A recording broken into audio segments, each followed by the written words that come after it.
Hey guys, welcome back to the channel. This is story about what if Naruto betrayed by Justice League Part 1. Before I start, please do support for more amazing content and comments for Part 2. Do consider to subscribe my channel and share my video to your friends and check out the description as well. Let's start the video. Hello, father. I must say, I did not expect you to come and visit me so openly. You're usually far more discreet. This is very reckless of you, Naruto said casually. He is a 20-year-old who was wearing an expensive navy blue suit with black shoes and a red tie, spotting spiky blonde hair and ocean blue eyes. He also had what appeared to be fox-like whisker marks on his face, and was a tall young man, standing at 6 feet 4 inches in height. If that is your first concern after not seeing your father for years, then I am a better teacher than a father, Slade Wilson replied casually. Besides, I have friends in high places. Someone who happens to be a homo magi owed me a favor. You're the only one who can see me for who I really am because of your abilities. Everyone else just sees an unassuming nerd. The spell will last for 12 hours, the man in question replied. He had short silver-white hair and an eye patch over his right eye, and was wearing a maroon jersey along with black pants and black shoes. He also spotted a blue tie and a neatly trimmed, silver-white beard and spoke with what appeared to be an Australian accent. Always meticulous and vigilant, I see, as expected of course, from the most dangerous assassin in the world, Naruto retorted. The fact that I'm known as the most dangerous assassin in the world means that I've been sloppy. If I truly was the most dangerous assassin, then no one would even be aware of my existence, Slade retorted. Nonsense. If no one knew about you, then you wouldn't get any clients. People only know about you because you wanted them to, and you're only known in a very small circle of people anyway, Naruto countered swiftly. You always were able to see through me, Nathaniel, Slade retorted, causing Naruto's carefree and calm demeanor to change in a barely noticeable but significant way as he confirmed that something really big was going on, because his father only called him by that name when shit was hitting the fan. The name Nathaniel, of course, was the name that his biological mother, who happened to have been a new god, had given to him. However, she had given him to his father to raise and went back to her home planet of Apocalypse in order to hide and protect him from her master and ruler, as she feared that the immense potential Nathaniel had surpassed even that of the Dark Lord, and that the Dark Lord would be able to immediately sense that potential just as she had and have him assassinated before he could reach that potential. Slade, of course, had been in love with another woman, and even had plans to marry her. Bringing in a love child into the relationship would have destroyed it beyond repair, and Slade wouldn't have that. So he had taken Nathaniel to his close friend Uzumaki Namake's Minato, and his wife Uzumaki Kushina to be raised in the Uzumaki ninja clan while he carried on with his life. However, the agreement had been that from age 15 onwards Naruto would go on missions with Slade in order to gain combat and mission experience, and also allow father and child to meet and bond with each other. He had also gotten a new name from the clan, hence the name Uzumaki Naruto. Things had gone according to plan initially. Naruto's mother had sealed his power away, predicting that Naruto's power would eventually grow too powerful for the seal, starting at around the age of 20. However, she had clearly underestimated the true extent of her son's potential, as the seal had started to weaken by the time Naruto was 8 years old. As a result, by the time Naruto was 10, he had already been able to bench press 200 kilograms and squat 300 kilograms. In other words, he was arguably the strongest 10-year-old in the world, and that was despite the seal on his body. As a result of this drastic increase in physical strength, it was decided that Naruto would start missions with his dad at age 10 instead of 15. So that his father could contribute to his son's training before he grew too strong for him to be able to even spar with his son. It also helped that he had already mastered everything the Uzumaki had to teach him by that age, showing that he truly had godly genius, intellect, and talent. So for the next 5 years Naruto would frequently leave the Uzumaki compound to go on training trips and missions with his father, and they had a 100% mission success rate too. By the time Naruto was 15, he was already a war veteran, and his power was already such that he could lift 20 tons of weight despite the seal still being in effect, albeit significantly weakened. He was essentially a super being with the power and skill to throw it down with the best of the best. However, that didn't do much in the way of protecting his clan, as they were completely wiped out when he and Slade had been on a mission. Still, they held their own pretty well, considering that they managed to kill 450 armed elite warriors before they were wiped out. A great feat considering the fact that there were only 20 Uzumaki members in total, and not all of them had been adults. It wasn't hard to figure out who did it. The uniforms of dead soldiers were a dead giveaway, no pun intended. It was Hive, Slade's old enemies. Naruto had wanted to go after them himself, but Slade had refused, forbade him from seeking revenge and insisting that he keep a low profile just like his biological mother wanted, promising his son that he himself, and he alone, would get revenge for the Uzumaki clan. Ironically, at the very moment that Slade was promising to avenge Naruto's family, his own family was being attacked as his other son, Joseph, had been kidnapped. The events that proceeded lead to the Uzumaki clan being avenged by Slade and also lead to Slade's legitimate son, Joseph Wilson, being saved by Slade himself, however at the cost of Joseph losing his ability to speak as he had his throat slashed by the jackal. Naruto had thought that with the Uzumaki clan gone, that Slade would take him home with him, but that didn't happen. Instead, Slade had made it clear that Adeline and Joseph were his real family, and that Naruto was not part of that family. He had also told 15-year-old Naruto that he was never to make any contact with his family and that he was an adult because he had killed dozens, in fact hundreds of people, and that the Uzumaki clan and Deathstroke himself had taught him all the skills he needed to survive. Those words had hurt Naruto very badly, but he had been taught and trained in the ninja ways, and a ninja never shows emotion nor is he ruled or influenced by emotions, so he had sucked it up and did as instructed, forging his own way in the world, which is how he ended up with 4 PhDs and a multi-billion-dollar company known as Wave Consolidated, at only the age of 20 years old. Slade had to admit that he hadn't expected Naruto to go legitimate, nor had he expected Naruto to forsake the way of the assassin in favor of a normal life. It was perhaps the biggest surprise of his life. He also hadn't known just how much he would miss the sun-kissed new god, or the pain that came with being estranged to your firstborn son. Naruto had not said anything to rebuke or insult Slade, and had always been civil and accommodating to Slade whenever Slade called him or asked for a favor, but the fact remained that Naruto, in all that time, had never once, not even once, reached out to his father. It was always his father reaching out to him, never the other way around. For some reason the lack of rebuke or anger hurt more than anything in the world to Slade. It hurt more than if Naruto had called him out on his bullshit, or if he had outright hated him. Slade honestly, as an assassin, never understood the saying that you could kill someone with kindness. He always thought it was nonsense because the only way to kill someone was to poison them, burn them, electrocute them, blast them with bullets, drown them, hit a pressure point bomb them, suffocate or strangle them, stab them, or cut them up. There was no other way. Well, turns out there was another way because he was being killed by his very own son with kindness, and it hurt like hell. Still, he needed his son right now, he needed his son, for the sake of his other son. Okay, you already know that I'm an empath. I could sense the guilt, pain, remorse, and anger rolling off of you in waves from the moment you entered the city. You also called me Nathaniel instead of Naruto, which is a dead giveaway that something is up. So sit down and tell me what is going on. Naruto instructed as he too took a seat in his office chair, Slade doing as instructed as he was reminded that he couldn't really hide anything from this guy. My son, Joseph, has been kidnapped. Joseph has disappeared from his boarding school. It's been 24 hours already and I haven't got a definitive lead. I'm going to have to take drastic measures to find him, but that could take more time than I care to waste. Slade explained. You had a homo magi who owed you a favor, and instead of asking them to divine Joseph's location, you asked them to hide your identity so that you can come and ask me for help? Naruto asked with a raised eyebrow. Stop being a smartass and help me out. I'll owe you one.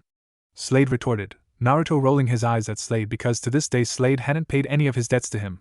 But of course Slade would argue that Naruto hasn't called any of those favors because Naruto never even calls him. Look, this is my son we're talking about. I wasn't going to trust his fate to some stranger who happens to practice voodoo or whatever. Better the devil I know. Slade tried to explain his reasoning. Fair point, I guess. Okay, your son is at a place known as the Kerguelen Islands. It is one of Hive's main bases. Place is quite the fortress, Naruto said as if it was nothing of consequence. How do you know exactly where is? You didn't contact anyone and you don't seem to have used your new god cosmic powers or whatever. It's almost as if you already knew that my son was kidnapped, Slade said with both anger and suspicion. Your son has developed meta powers. I don't know what other powers he has, but I know about his telepathic and empathic powers because he tried to use them to contact me once. But I blocked him off because you said you didn't want me making contact with him. I did monitor his movements though, telepathically and empathically that is. Your son hates you, and he wasn't kidnapped by Hive. He joined them. Naruto trailed off as Slade got up, grabbed Naruto's work office desk, and violently threw it at Naruto, the desk completely shattering on impact, breaking into pieces right on Naruto's face. That was uncalled for, father, Naruto said calmly, not even fazed by his dad's violent behavior, either mentally, emotionally, or physically. You expect me to believe that my son joined Hive, my greatest enemies? His greatest enemies? The people who attacked him and his mother, kidnapped him and slit his throat? You expect me to believe that nonsense? Slade exclaimed angrily. Well, when you put it like that, no. But your son was in a vulnerable state. I mean, he thinks you abandoned him and his mother shipped him off to some faraway boarding school afterwards. He needed you both after the trauma he suffered, but both of you left him all alone. Furthermore, the hive queen that runs the base in the Kerguelen Island happens to be another of your illegitimate children, so it's kind of like a brother-sister thing, I guess. They must have bonded over their loneliness and abandonment issues. Naruto laid it out on the table. My W what? Slade stuttered incoherently. Your illegitimate daughter. It wasn't easy to get accurate intel on her, but she is your daughter, yours, and a woman from Cambodia known as Lillian. Her mother named her Rose Wilson. Her powers are very similar to yours: super strength, enhanced agility and speed, regeneration, enhanced brain function and intellect, etc. Naruto explained patiently. Lillian, I haven't seen her in a long time. I never knew she was pregnant, Slade said sorrowfully. She's dead now, died quite a long time ago actually, when Rose was still very young. Rose was on the streets for a while, but she quickly realized she had superior physical abilities and started using them in an underground fighting arena. That's when the jackal found her and recruited her. He probably knew about her long before then though. He couldn't have just randomly found her. He must have been monitoring her, or rather, he must have been monitoring you, which is how he would have known about Lillian and Rose. Naruto explained in detail. Wait, Jackal is alive? This is all crazy. Where does the Jackal's obsession with me even come from? Why won't he die? Slade thought furiously. You should try using a condom more often. I mean, I'm grateful to be alive and all, and I'm sure Rose doesn't wish to be erased out of existence, but come on, man. Being immune to diseases doesn't mean you shouldn't use protection, or at least birth control. A vasectomy wouldn't be a bad idea either. Just shut up. Just shut up for a second and let me think, Slade said irritably. There's nothing to think about, father. I don't think you'll want to kill your daughter. Fathers are supposed to have a soft spot for their daughters. You definitely don't want to kill Joseph, so your usual methods won't work here. You'll either have to let them kill you, or you're going to have to convince them to forgive you somehow, and of course, be a more present and supportive father afterwards, assuming they do forgive you and don't just kill you. Naruto explained patiently. Or I can kidnap them and make them forgive me, kill and destroy the rest of Hive and the Jackal himself, and then spend the rest of my life making it up to my kids, Slade retorted. Sounds good on paper, but I wonder how it will really play out. Anyway, I have been thinking. Why not take over Hive after you kill the Jackal and run it with your son and daughter? You once told me that my mother said that Earth would need me and a powerful army in order to fend off the forces of Apocalypse if Darkseid ever found out about me, or if he just happens to decide to conquer Earth. Hive could be the start of building that army, and you could use it to further your mission of getting paid while making the world a better place through the art of assassinating the metaphorical pests that are destroying the metaphorical greenhouse. Naruto suggested, breaking Slade from his thoughts as he brought up a vague solid idea. That could be a very good idea. But Adeline, she'd never forgive me for bringing Joseph into my world. I'm not sure I could forgive myself, Slade replied, conflicted. Joseph has already brought himself into that world by his own will. Nevertheless, you can give him the option of continuing with a normal life. I doubt he would accept the offer though. There really is no going back now, Naruto retorted. You managed to build a normal life for yourself. If you could change, then Joseph can too, Slade argued. Really? You think I'm living a normal life? I must be even better than I thought if that is really what you believe. Naruto laughed, causing Slade to frown at him with displeasure. I never stopped taking missions. Kitsune is still very much active. Besides, there is nothing normal about the world of business, trust me. It's not as dangerous as what we do, obviously, but it is just as treacherous and difficult to navigate safely, Naruto retorted. I had no idea. I thought you gave up on that life completely, Slade retorted. That life is just as much a part of me as it is yours, in fact more so me since it was the only thing I knew from the moment I started walking and talking, Naruto retorted. I see. I'll think about what you said on my way there. It's not a bad idea at all. I'll have to run it by the kids of course, and hope they don't kill me first, but I'll make it work somehow if it is indeed what I end up deciding to do, Slade said thoughtfully. Well, good luck with all of that. Whatever happens, I hope you all live to see another day, and I hope you manage to reconcile, Naruto said sincerely. Thank you, son, Slade said as he turned and walked away, headed towards the door. Sorry about your desk, Slade said before closing the door and making his way out of the building. To be honest, he was extremely disappointed. He had been hoping that Naruto would offer to accompany him since the matter involved his brother, and his sister too apparently. It would be like old times when they used to go on missions together. He knew it was an unreasonable expectation. He knew that he was the one that was supposed to ask for Naruto's help and company after the horrible things he had said to the boy after his adopted parents died. It was an olive branch that he wanted to extend but couldn't for some reason that was beyond him. Was it pride? Was he too prideful to admit he was wrong and to ask for forgiveness from his own son? Too prideful to mend the relationship that he broke? The boy had it tough. His biological mother was literally in another dimension, the so-called fourth dimension, and left him when he was a baby. His biological father pawned him off to his friends, who raised him as their child only for them to all be murdered because of Slade's own enemies, because he somehow led them to the Uzumaki clan. And then Slade, being the boy's father, being responsible for the boy's existence and his suffering because of the death of his parents, had abandoned him and said so many hurtful things and in such a harsh way while doing so, and he still had too much pride to just say that he was sorry?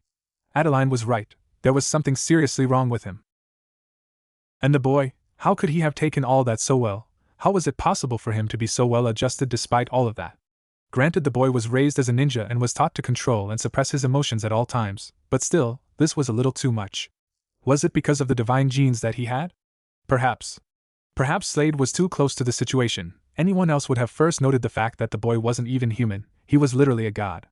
For some reason, Slade tended to overlook that fact. Maybe gods are better at processing this kind of stuff. Slade thought, not entirely convinced but not entirely unconvinced either, leaving the premises as he got into his car and drove away from National City, just in time too because what happened 10 minutes later would probably have delayed his rescue mission significantly. 13 minutes later. Sir, you need to come with me. I need to get you out of here. Poison Ivy is Khalil Payne, otherwise known as Painkiller, trailed off in surprise and horror as he saw Poison Ivy outside of his boss's window, standing on what appeared to be a literal monster plant, the head of the plant looking like it was the size of a submarine, like something straight out of a nightmare as the plant's mouth seemed to have sharp fangs that were the size of a grown human. Painkiller is a tall, muscular, and handsome black man, with black hair styled as a neatly trimmed short cut and brown eyes. He is wearing black military-style pants along with black combat boots and also has a short-sleeved black top along with black body armor. He has 2 high-tech gauntlets on each of his arms and has 2 guns on each side of his hips. There are also knives and other weapons stashed in many different compartments on his person, and he is clearly either Naruto's assassin or his bodyguard, also carrying 2 apocalyptic tech swords on his back. What do you want? Naruto asked through the impenetrable glass window, making sure to pronounce his words slowly and deliberately so that Poison Ivy could read his lips. I want to kill you and destroy your company. Poison Ivy replied maliciously, using a hand gesture as well to express her intentions as she moved her right hand thumb across her neck. Let us talk first, you can kill me afterwards if you desire. Meet me on the roof, Naruto said, pointing upwards in order to convey the message to Poison Ivy. Don't keep me waiting, or I'll make you regret it, the notorious feminist and eco-terror activist said dangerously, mentally commanding her plant monster to take her to the top. That was a good diversion, sir. Now let's get out of here before she catches on, Painkiller advised. No, Painkiller, you're wrong. I have every intention of honoring my word. A man's word is a man's bond, Mr. Pain, always remember that, Naruto retorted. Okay, I always knew you were out of your mind, but this is just ridiculous. You actually think you can reason with Poison Ivy? She's a misanthropist, as in, she hates all humans. You can't reason with that kind of crazy, Painkiller said incredulously. And what about Looker? She's a hardcore redneck racist, isn't she? And yet here she is, working side by side with Painkiller and Instant, an African American and a Hispanic American. You and her have gotten pretty close, I hear, despite you being of the race that she hates the most, Naruto said with a knowing smirk. She? That's diff. Okay. I get it, Painkiller said after stuttering incoherently, shocked that his boss knew about his illicit affair with his racist colleague. Don't worry, I have no problem with your relationship with Looker, so long as it doesn't affect your work, Naruto said calmly, Painkiller nodding his head in understanding and gratitude. So what now, sir? Painkiller asked. Contact Instant and have him come here immediately. We'll need his abilities if things go south, Naruto ordered. Instant, real name Eduardo Dorado Jr., is, like Painkiller and Looker, 22 years old, only 2 years older than his boss. He is also one of Naruto's generals and bodyguards, and is mainly responsible for emergency transportation due to his ability to instantly teleport to different locations.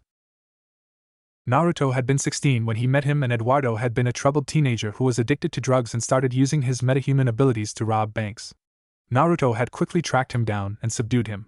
Following that, Naruto took him to the mountains where he had set up a space-time barrier and left a shadow clone to train Eduardo in fitness and hand-to-hand combat for 2 years. By the time the training was complete, Eduardo's body no longer craved for drugs, and his mental, physical, and emotional fortitude was so strong that you couldn't make him addicted again even if you injected him with drugs on a regular basis. Needless to say, Instant was one of Naruto's most loyal henchmen. "Roger that, sir." Painkiller saluted, pressing a button on his earpiece as he contacted his friend and colleague. "What about Looker and Hack?" Painkiller asked curiously.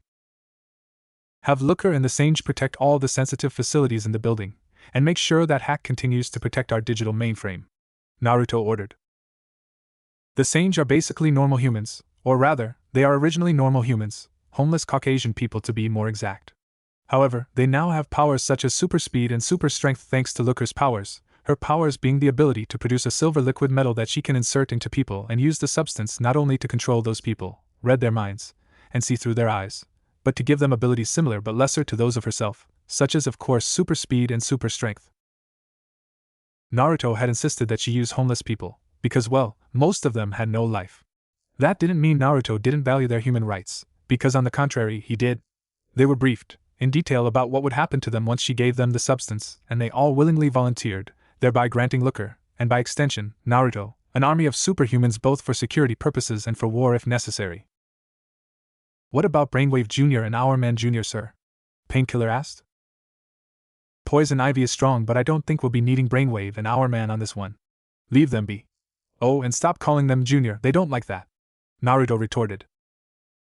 "Then they shouldn't have chosen the same code names as their fathers," Painkiller retorted in between his dialogue with Instant through his earpiece. "Their fathers are deceased. There is no longer a need to differentiate between them," Naruto retorted instantly appearing in Naruto's office right after his retort. "Hey boss," Instant said casually. He is Mexican guy with olive skin, messy black hair and brown eyes. He was wearing a black face mask that covers the lower half of his face and had a red visor covering his eyes. On his body he was wearing a red long-sleeve top with black body armor made of promethium element, and also had 2 promethium gauntlets on his arms. His pants were black military pants and black combat boots, and he also had a black ankle-length coat over his outfit. There were a number of hidden compartments with all sorts of weapons in his outfit, but the one item that wasn't hidden was the long apocalyptic scepter on his back, a gift he got from Naruto. "Instant. You sure are always late for someone who can appear anywhere in an instant," Naruto retorted, Eduardo rolling his eyes under the visor, unable to contain his dismay at the fact that his boss probably didn't actually need any of them. They all knew just how powerful he was. After all, it was only last week that the boss had made short work of Looker and the Sage when Looker somehow got it in her head that she didn't have to follow someone who was weaker than her. Her delusions of grandeur were quickly shattered when she came to the realization that her liquid metal substance doesn't even work on the boss. Then she and her puppets got bodied hard by the boss with literally one hand behind his back. It was then that she learned the true nature of the boss, and so did the others, that he didn't command respect and warrant fear just because of his money and connections, but because of his power. The boss had explained to them, for the first time, who he really was, that his other known name was Nathaniel Wilson, son of Deathstroke the Terminator and Gelatina, an actual goddess from Apocalypse, who was a member of the elite warrior group known as the Furies. It all made sense after they heard that. No wonder he was so strong, no wonder he had such a strong presence. To think that this seemingly normal business nerd and scientific genius was actually an all-powerful god. Well, Eduardo had already known that the boss was dangerous even without knowing he was a god. The hellish training the boss made him endure had been proof of that. However, even he had been shocked to the core to learn that his boss was an actual god. That was just crazy. He was supposed to be a Christian. His mother would turn in her grave if she knew he was literally serving the will of another god. "I'm sorry, boss, it won't happen again," Instant said, scratching the back of his head sheepishly. "Whatever, just take us to the roof before the misanthropist gets pissed off and does something even crazier than what she is doing right now," Naruto ordered. A minute later. "You made me wait. Are you trying to stall me? You think perhaps if you stall me enough then Superman can come in and save the day? Let me shatter that bubble quickly. I gave Superman a lot of distraction specifically so that I will be able to take my time with you. So don't fuck with me, Naruto, not today or ever," Poison Ivy said dangerously, the green-skinned, red-haired goddess in human form not looking too pleased at all, left hand on her curvaceous hip and right hand ready to take action at a moment's notice. She was wearing green pants and a hip-length jacket that was a much darker shade of green and had voluptuous figure with curves in all the right places. She was standing on top of what could only be described as a monster plant head, the beastly plant literally salivating at what it saw as 3 potentially tasty meals. The entire building had all its exits closed off and was constricted by gigantic vines all around it, the vines so strong that they could literally squeeze and crush the building at Ivy's command. Essentially, Poison Ivy was holding the entire building and everyone in it as her hostages. I see, so you're saying that you've got more of these gigantic vines attacking other notable buildings in the city? Which means that this particular building is the last one you attacked. You are, however, overlooking one thing: Superman has super hearing. He can hear everything happening all across the world at once. It's possible that he is listening to our conversation as we speak, Naruto said as he unfolded the camp chair that he brought with him and sat down comfortably, Poison Ivy's confidence taking a slight knock at hearing that information as she hadn't known that Superman had such an insane hearing ability, internally wondering how the hell this nerd even knew that because it isn't like that was public information or anything like that. Now, I know you want to kill me, but surely you have already realized the impossibility of that task, as you may have noticed that we arrived via instant teleportation. We can be on the other side of the world in a heartbeat, Naruto retorted. I did notice that, but are you willing to abandon your life's work and all of the employees that are trapped inside the building? If you are, I wonder how the rest of the world will react to that? How will the families of those employees react? Will they turn into villains for the sake of revenge and hunt you down? How will your clients and suppliers react? Will they be willing to do business with someone who would betray his own employees, someone with so much bad will with the rest of the world, so much so that no one will buy his products? Tell me, Naruto, does that sound like a desirable outcome? Poison Ivy asked rhetorically. Not at all, which is why I want to know why exactly you're out to get me. I don't remember doing anything to you, and if I did unknowingly do something, I doubt it's so bad that it couldn't be resolved peacefully. So, please tell me what it is that is bothering you so much, Naruto asked.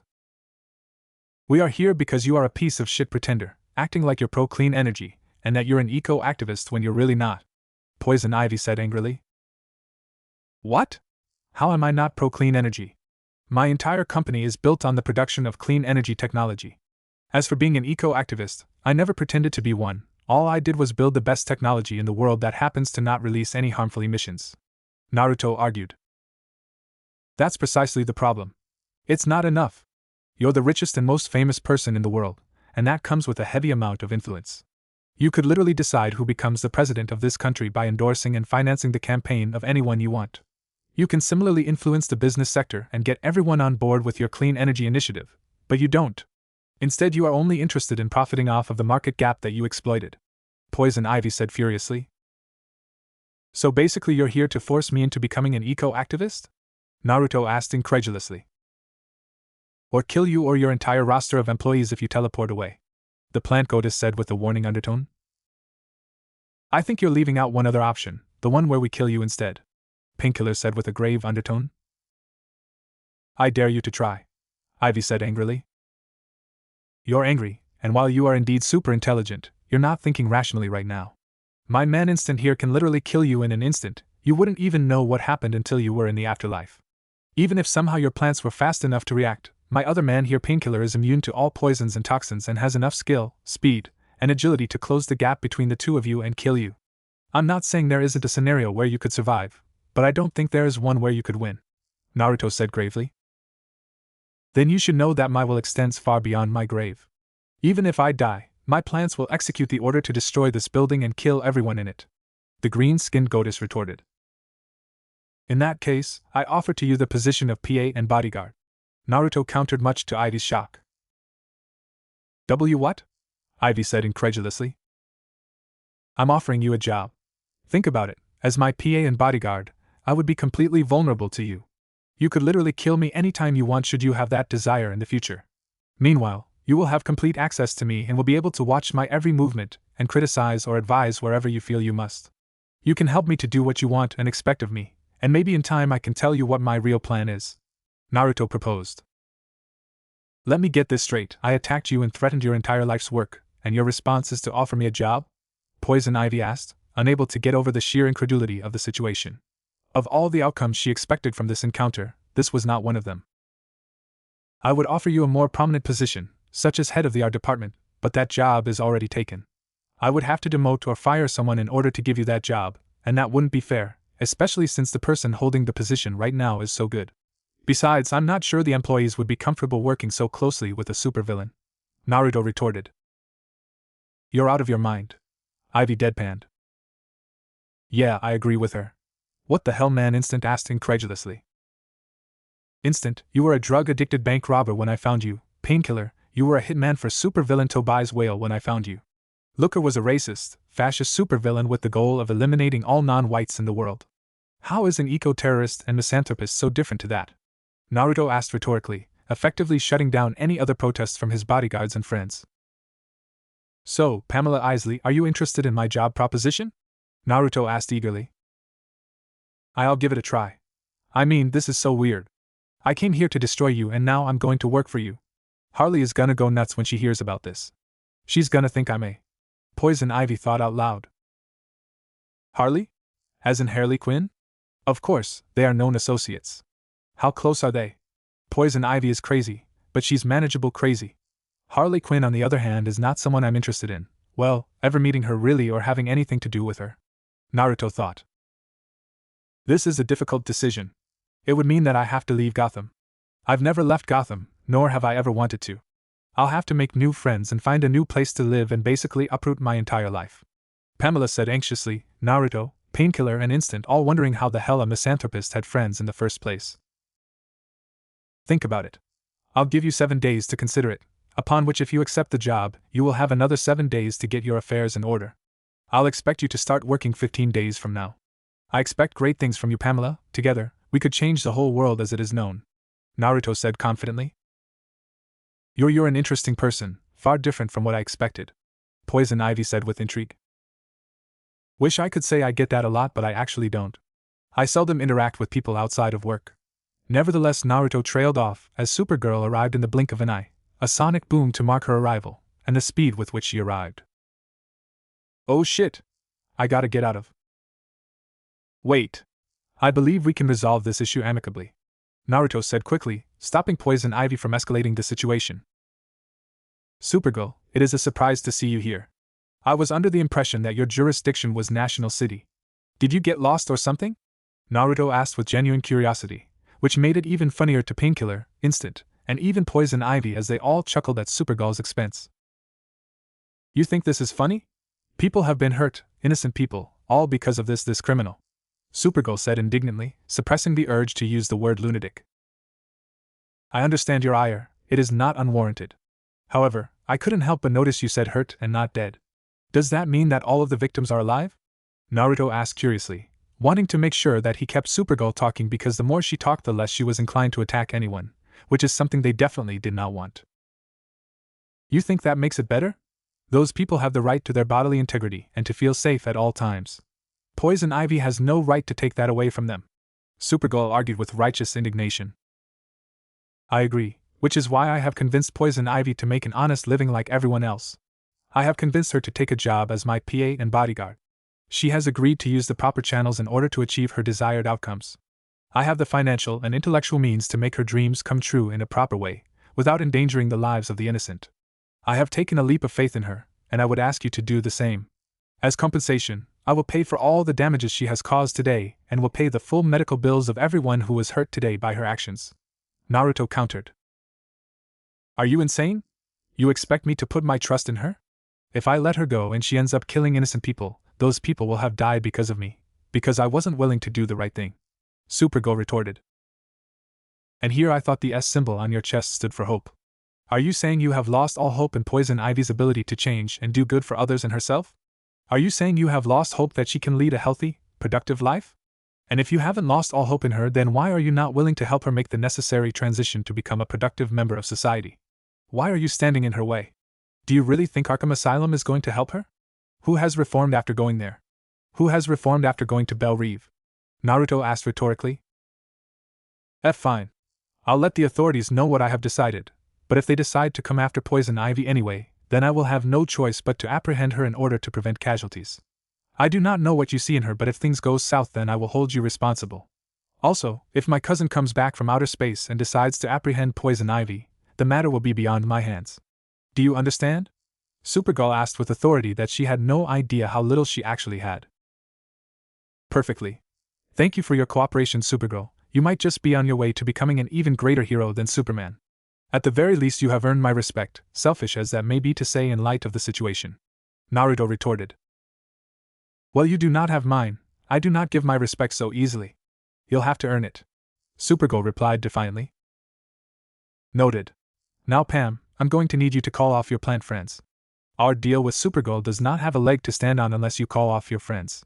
Supergirl, please help evacuate the injured civilians and take stock of the costs of repairs for the property damage and the medical bills of the injured. When you are done, please bring me the figures and I will take care of everything.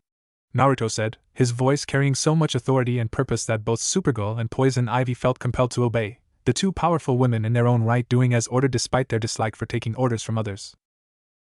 2 days later. Uzumaki Naruto here, how may I help you? Naruto asked as he picked up his cell phone. Kid, I need your help. I cannot do this alone. Joseph refuses to listen to me and well, he's way too powerful. He doesn't just have telepathy and empathy, he also has these crazy strong telekinetic abilities. He tried to kill me and almost succeeded. If it wasn't for my regeneration, I would. Naruto Nathaniel, I need you, son. Slade said at the other end of the phone, his wife, Adeline, looking at him with pure unadulterated shock before it turned into anger and hate, although she did well to stop herself from saying anything, choosing rather to wait until Slade was done talking. After all, whoever this other person was must have been very powerful and resourceful if Slade thought that he could do something about their predicament. That's not a problem at all. I have a guy, he goes by the name Brainwave, named after his father. He is a powerful telepath, and his telekinesis is also on a grand scale. He should be able to hold off Joseph while you and Mrs. Wilson deal with the rest of. No! I can't leave Joseph to some stranger. It needs to be you. It needs to be his brother, Slade said firmly. You realize what this means, right? I know what it means, and I know I have no right to act like a father after everything, and I have no right to ask you any favors. But Joseph and Rose, both of them are your siblings. They need their elder brother. They need you, I need you, so does Adeline. We all need you. Slade pleaded, something that Naruto thought he would never hear his father do, not Deathstroke, not the Terminator. He does not beg or plead, he simply takes what he wants. That's the Slade Naruto knew. This had to be very important to him if he was willing to grovel, he must really love his family. Have you told your wife about me? Naruto asked. And no, not in so many words. Slade stuttered. Is she listening in on this conversation? Naruto asked, although already knowing the answer to his question. Yes. Slade answered patiently. Then you probably will have a lot of explaining to do. With that in mind, I'll be arriving in exactly 60 minutes. I'd give you more time, but I get the feeling that this Joseph situation is more urgent than the issues between you and your wife. Naruto replied before dropping the phone, leaving Slade and his wife to sort out their issues, if that was even possible at this point. It would seem like my world is about to change once again. Having a brother and a sister? I wonder what our relationship will be like. Will I love and protect them like an older brother? Will I feel nothing for them? Naruto thought, only to be broken from his thoughts a moment later when he heard a knock on the window of his penthouse, turning around to see Supergirl floating on his window. He could honestly say that he was absolutely not pleased to see her, not because she was a superhero or anything, because he honestly did not care about that, nor did he have anything against superheroes. It was just that, well, she apparently had X-ray vision, and Naruto knew that if she ever looked at him with those her X-ray vision eyes, she would be able to easily tell that he was no mere human, that is of course to say, if she hasn't already looked at him with her X-ray vision. He honestly did not want to have to answer questions about his heritage, especially to a superhero. However, it seemed like he was going to have to accept the fact that Supergirl was going to be a thorn on his backside, at least for as long as she was going to be hanging around Metropolis. Hopefully Superman would not follow in her footsteps when he returned, and at least for now, Naruto would try to be accommodating, as in, try not to give Supergirl a reason to use her X-ray vision on him. He could easily prevent the use of X-ray vision by creating a barrier ninjutsu around himself or directly on himself, but then that would raise more questions too. Although now that he thought about, perhaps he should do that as soon as possible. It was far better she have questions about him than to outright confirm that he wasn't human. You know I have a door that you can use like everyone else, right? Naruto asked mockingly as he opened the window so that Supergirl can come in, putting all barrier and X-ray vision thoughts aside for now. Where is the fun in that, Naruto-kun? Supergirl retorted cheekily, causing Naruto to raise an eyebrow at her for using the cheesy-kun suffix. Not that the suffix itself was cheesy, but rather it was the fact that she used it, and with her American accent, that made it cheesy. What? I mean, you are Japanese, right? Or at least a Japanese wannabe. So tell me, what's your real name, Naruto-kun? Supergirl asked curiously. What the hell is this? Why are you bothering me? Just because I said I respected you doesn't mean that I actually like you, you know? Naruto deadpanned. It also doesn't mean you don't, Supergirl said as she looked around the youngest billionaire in the world's penthouse, whistling as she admired how big and beautiful the place looked. This place is lit, Naruto-kun, it's very beautiful. You have good taste. I do wonder though why you felt the need to have bulletproof, soundproof, and X-ray proof windows in your penthouse. It made it very difficult for me to track you down. Do you know how hard it is to find out where you live? I didn't think it would be so hard to find out where arguably the most famous person in the world lives, Supergirl said, finally turning around to look at the blonde Uzumaki, having given him her back the whole time since she entered his abode. First off, it's not just the windows, it's the entire building. Secondly, I seriously doubt I'm as famous as your cousin, or even you for that matter. And thirdly, I have somewhere to be in exactly 48 minutes, so whatever this is, I'm gonna need it to be wrapped up by then, Naruto retorted. You know, most people would be ecstatic to have Supergirl pay them a special visit, but not you. You're not starstruck at all, you simply don't care. You're not a villain, at least as far as I'm aware, but you don't seem all that impressed either. Yet at the same time you did show me some respect, genuine respect, during our first meeting. I think I want to get to know you a little better. So I'll be paying you these random visits every now and again, Supergirl said with a cute, innocent, and yet at the same time very mischievous smile. So wait, you've got a crush on the youngest billionaire in the world, who also happens to be the richest man in the world, after just one encounter with him where he showed you the bare minimum of respect? Wow, you sound just like one of my fangirls, Naruto taunted. Have any of your fangirls ever been invited into your apartment in the middle of the evening? Supergirl retorted cheekily. No, I don't suppose they have. This is unexpected though. I mean, I thought maybe you came here to talk to me about poison ivy, or at least the property damage repairs and medical treatment of the injured civilians, Naruto retorted. He'd be lying to himself if he said that he wasn't attracted to Supergirl, that blonde hair, and those bright blue eyes, that blemishless skin and those long legs and curves in all the right places. Honestly, she was arguably the most beautiful woman he had ever seen. However, at the same time, this was just too surreal, like Supergirl pining for his affections, and so blatantly too. It was just too weird. She had to be up to something, and yet using his empathic abilities, he could feel no negative emotions whatsoever, only positive ones. Oh yeah, don't worry about that. I have someone working on that for me. You'll have the exact figures delivered to you in a couple of days, Supergirl replied, referring to her sister Alex Danvers. Naruto suspected, although content to pretend he didn't know nor care about that for now. It was probably better for Supergirl to believe he didn't know anything about her world anyway, because Naruto had no doubt that if she knew how much he knew about her, she would inevitably start digging up information on him. It was the natural reaction of people in that kind of situation. So you just came here to tell me that? Good, now get out of my apartment. Isn't there a villain somewhere in Metropolis waiting for you to spoil their evening? Naruto said in as bored and dismissive a tone as he could master. Fortunately for me, Superman came back this afternoon, and I still have someone covering for me in National City, so I thought I'd spend the evening with you. Isn't that so exciting? Supergirl asked with cute, sexy, and yet playful and mischievous smirk, her left hand on her hip as she struck a sexy pose for the youngest billionaire in the world. Damn. I can't allow her to keep doing this. I feel like she is chipping away at something deep within my being, Naruto thought as he felt his defenses weakening slowly but surely. I do not know you very well, but this feels so uncharacteristic of you. Are you sure you aren't high or something? Naruto asked with a quirked eyebrow. No, I can neither get high or drunk, unfortunately. At least not from Earth beverages. There might possibly be a civilization somewhere in the universe with something potent enough to make me drunk, but whatever it is, it would probably be fatal to a human being, Supergirl said with a thoughtful expression, hand on her chin as she tried to imagine what it would be like for Supergirl to get drunk or high. Fair enough. I was about to offer you some wine, but I see now there is no point, Naruto replied. Wine? Why, Naruto-kun, I know you're young, but you don't need to get me drunk to get me to lay with you. In case you haven't noticed, I want to lay with you when the time is right, of course. You'll have to earn my trust first, and I have to know that you take me seriously, Supergirl said as she walked closer to the blonde Uzumaki, or rather, sauntered her way closer until they were face to face, pulling Naruto by his tie before placing a chaste kiss on his lips. Just a little sample of what's to come if you play your cards right. Supergirl whispered on his ear before pushing the sun-kissed billionaire away. What kind of gold digger plays hard to get? Shouldn't you be trying to get me whipped as soon as possible? Naruto asked, confused, causing Supergirl to laugh heartily at the blonde Uzumaki's response, his candidness and bluntness only serving to amuse and endear her to him instead of what the blonde Uzumaki was no doubt going for, which was to turn her off and push her away. Oh Naruto-kun, I don't care about money. I don't even get paid for what I do. I risk my life for free. What makes you think I want your money?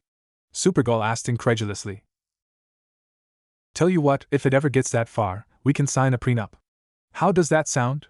Supergirl asked. How old are you anyway? Naruto asked. He already knew the age of her alter ego, Kara Danvers, which was 24 years old, but that could just have been a fake human age. For all he knew, she was 200 years old in reality. Age is nothing but a number, Naruto-kun, but if you must know, I'm 24. And before you make a robbing the cradle remark, you're only 4 years younger than me, and you're a legal adult, so you're game. Supergirl retorted. Fair point, but the sudden interest in me? I mean, you couldn't have developed such strong feelings over the last 2 days. Naruto asked suspiciously. Truth be told, I've been fascinated about you ever since I heard about you. I read any and all news I can find about you, and I especially like your philosophical quotes. I see you as a hero who fights the battles that we cannot fight as superheroes. By that I mean the battles that are fought in boardrooms and courtrooms.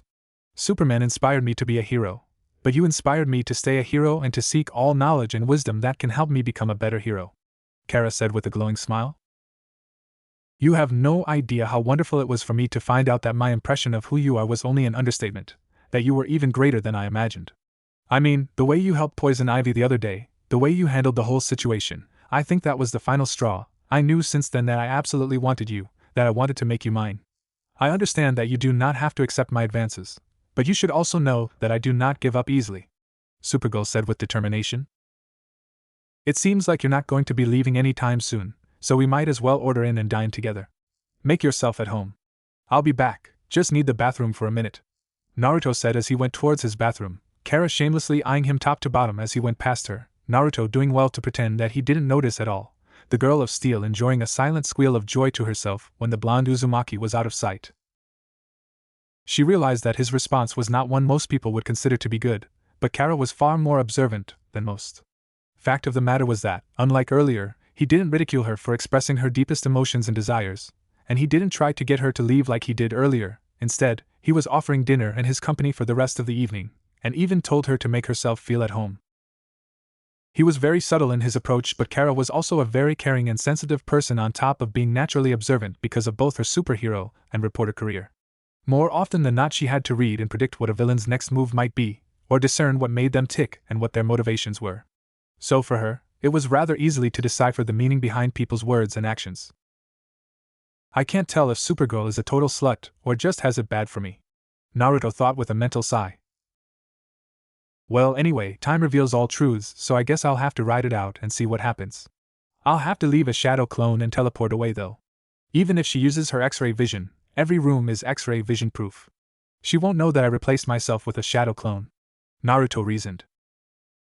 40 minutes later, Kerguelen Ocean. What the? Slade! Adeline exclaimed as she pulled out her 9mm and aimed it at the unit of a man that just appeared out of nowhere a few meters in front of her. He was no longer in his work clothes, or rather, he was no longer in his office clothes, as he was wearing his other work clothes, his Kitsune work clothes. Adeline couldn't help but take note of how similar his outfit was to Deathstroke's outfit, as he was wearing almost the exact same outfit except for the fact that the parts that were orange on Slade were red on this guy. Another difference was that this guy had a different mask on, one that was black in color with what appeared to be the face of a red fox-like demon as the front of the mask. Its eyes were also glowing red instead of the white that was on the eyes of Deathstroke's mask. On the man's back was what appeared to be a gigantic sword, another thing that he had in common with Deathstroke, Adeline noted. But this blade was different, because it looked like it was imbued with some kind of futuristic technology, having a mother box interfaced into it as well. Even the scabbard didn't look like a normal scabbard, as it looked like the scabbard itself could be some kind of weapon. At ease, Mrs. Wilson, it is I, Nathaniel Wilson, but you probably know me better as Uzumaki Naruto, Naruto said with a much deeper voice than Adeline expected from the richest and youngest billionaire in the world. Think Kurama's voice. Are you using a voice modulator?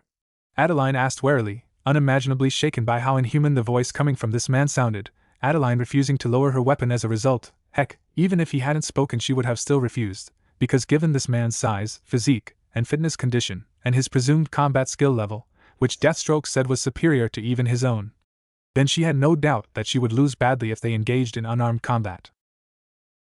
No, it's my voice. I can pretty much manipulate my voice to be whatever I want it to be. Now please, Mrs. Wilson, I don't want you to get hurt. Bullets bounce off of me, not that I would ever allow myself to get hit anyway. But the point is, if it were to bounce off of me, it might come back and hit you instead. Naruto said in as calming and as sincere a tone as he could master. Show me your face. I need to see for myself. Adeline said, still finding it hard to believe that this man, if he could even call him that, was really Uzumaki Naruto. Thankfully, for both of them, that was the moment that Slade walked in along with Wintergreen. Addie, stop. That's my son, Nathaniel. Remember I told you about him, Slade said hastily. He came in here with some kind of spiraling portal. I think it came from his eyes. And his voice. You didn't tell me he was like this, that he was so. Oh, for Pete's sake, Adeline, I told you he is a god, didn't I? What did you expect? Of course he has powers. Our son Joseph has powers, so of course my other son, who is a literal god, has powers too, Slade said in exasperation. You don't have to be such a prick about it. How was I supposed to take your word for it after all the lies you have told me over the years? I thought it was just another of your crazy lies, obviously. Adeline snapped back. Okay, I deserve that. Nathaniel, take off that damn mask. Everyone in this submarine knows who you are, damn it. Slade snapped, the stress of the whole situation clearly getting to him. As you wish, father, Naruto replied, the mask covering his entire head disappearing in a literal poof of smoke, much to Adeline's further surprise. What was that? How did you do that? Adeline asked incredulously. It's called reverse summoning technique. I can summon and unsummon the mask at will, Naruto replied with his normal voice. Your voice, it's normal now, Adeline said, shocked. Oh, for Pete's sake, Adeline, he's a god, get used it. If we're going to be successful without any of us, more especially you, getting hurt, then you're going to have to get used to seeing him, and Joseph for that matter, doing unfathomable things. Slade snapped again, Adeline not replying verbally this time, but if looks could kill. Negative, father. I'm going in alone. My sister and brother already hate the both of you, especially you, father. A third party with just as strong a blood connection is the key to resolving this mess. If they can see that I am in a situation just as bad but was able to overcome that without turning into a villain and without hating you, then it might open their minds and hearts to an alternative solution to their problems. Naruto replied. So you're just going to talk them to death? I already tried that, it didn't work out, Slade said irritably. I will talk to them, after I have captured and subdued their entire army. People generally don't listen to people they don't respect or see as beneath them. Capturing and subduing their entire army will make them listen to me, Naruto replied. And if they don't listen to you? Wintergreen asked warily. They will, but if hypothetically speaking they didn't, then we'll have to leave them alone. Forcing them to do what we want will only make them hate us, well, hate you even more, and possibly start hating me too. The only thing we can do, if they won't listen, is to make it clear to them that our arms are always open for them, and that they can reach out anytime to us if they need anything. We must show them what family means and be there for them, like a true family. If they weren't family, we would just kill them, or threaten them, but this isn't that kind of mission. It's more complicated than that, Naruto explained. Do you still intend to take over Hive and run it together with them? I don't want Joseph to be involved in this world, Adeline said worriedly. Joseph is only a child in age, but in reality he is no longer a child. He has gone through experiences some adults will never go through, and he is a powerful metahuman and a general in an army. You cannot make him do what you want anymore, you can only support him or go against him. That is the only choice you have. Naruto deadpanned, causing Adeline to break down into tears, unable to believe that her family life had turned into this nightmare. I know it's cliché, Mrs. Wilson, but when life gives you lemons, you have to make lemonade. Nevertheless, I will try to steer Joseph away from this life if possible, but I'm not sure that is such a good thing. This life is dangerous, but it affords Joseph the option of never being the victim. He wasn't a part of this life when he got kidnapped and had his throat slashed. This life followed him to his normal life. However, he could use these resources to prevent others from going through what he went through. Would that not give you pride as his mother? Naruto said philosophically. I guess it is kind of selfish to want him to live the life I want instead of the one he wants. But still, Adeline trailed off, not really sure she could defy her protective instincts, even if they could possibly be wrong in this case. If they want out of the life, that's fine. I'll just take over Hive myself and run it myself, and I'll make sure Hive never bothers them again. Naruto said to both Slade and Adeline, not really sure if Adeline cared at all about the well-being of Rose. Okay. Do what you have to do. We're counting on you, Nathaniel, Adeline said, finding her resolve after taking a deep breath and releasing an even deeper sigh. In that case, I'll be back in 2 hours, Naruto said with steel and resolve in his tone, eyes, and facial features. 2 hours? You must be slipping very badly. The old you could take down these guys in mere minutes, maybe even seconds, Slade said incredulously. Don't be naive, father. Defeating the army is child's play, but that's not the mission, is it?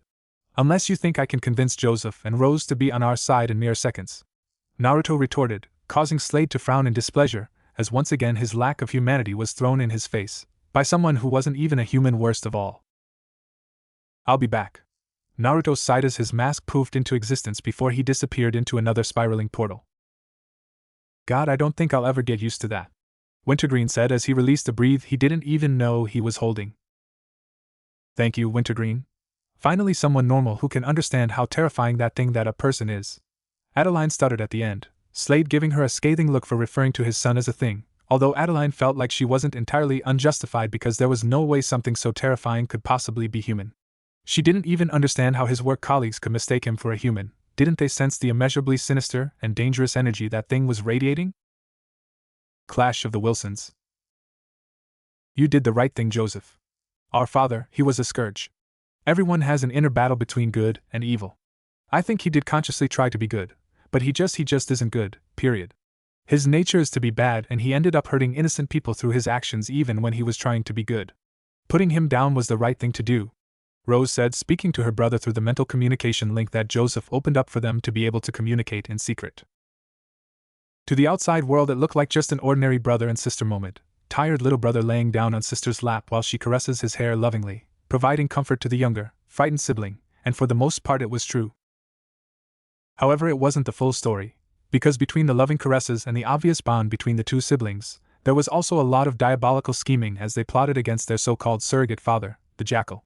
As far as Rose was concerned, the Jackal was just as bad as their biological father. If anything, he was considerably worse than their biological father. They had no intention of serving under him or following his lead. In fact, they were planning to use his obsession over Joseph's powers against him.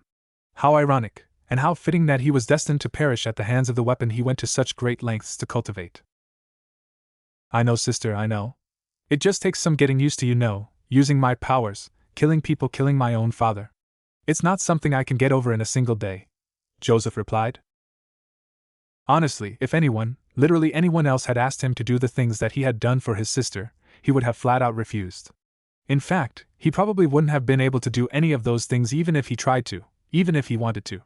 However, his sister was so pure in her love and devotion to their well-being that he couldn't possibly refuse and still call himself a man, and certainly he couldn't refuse to help her and still call himself her brother.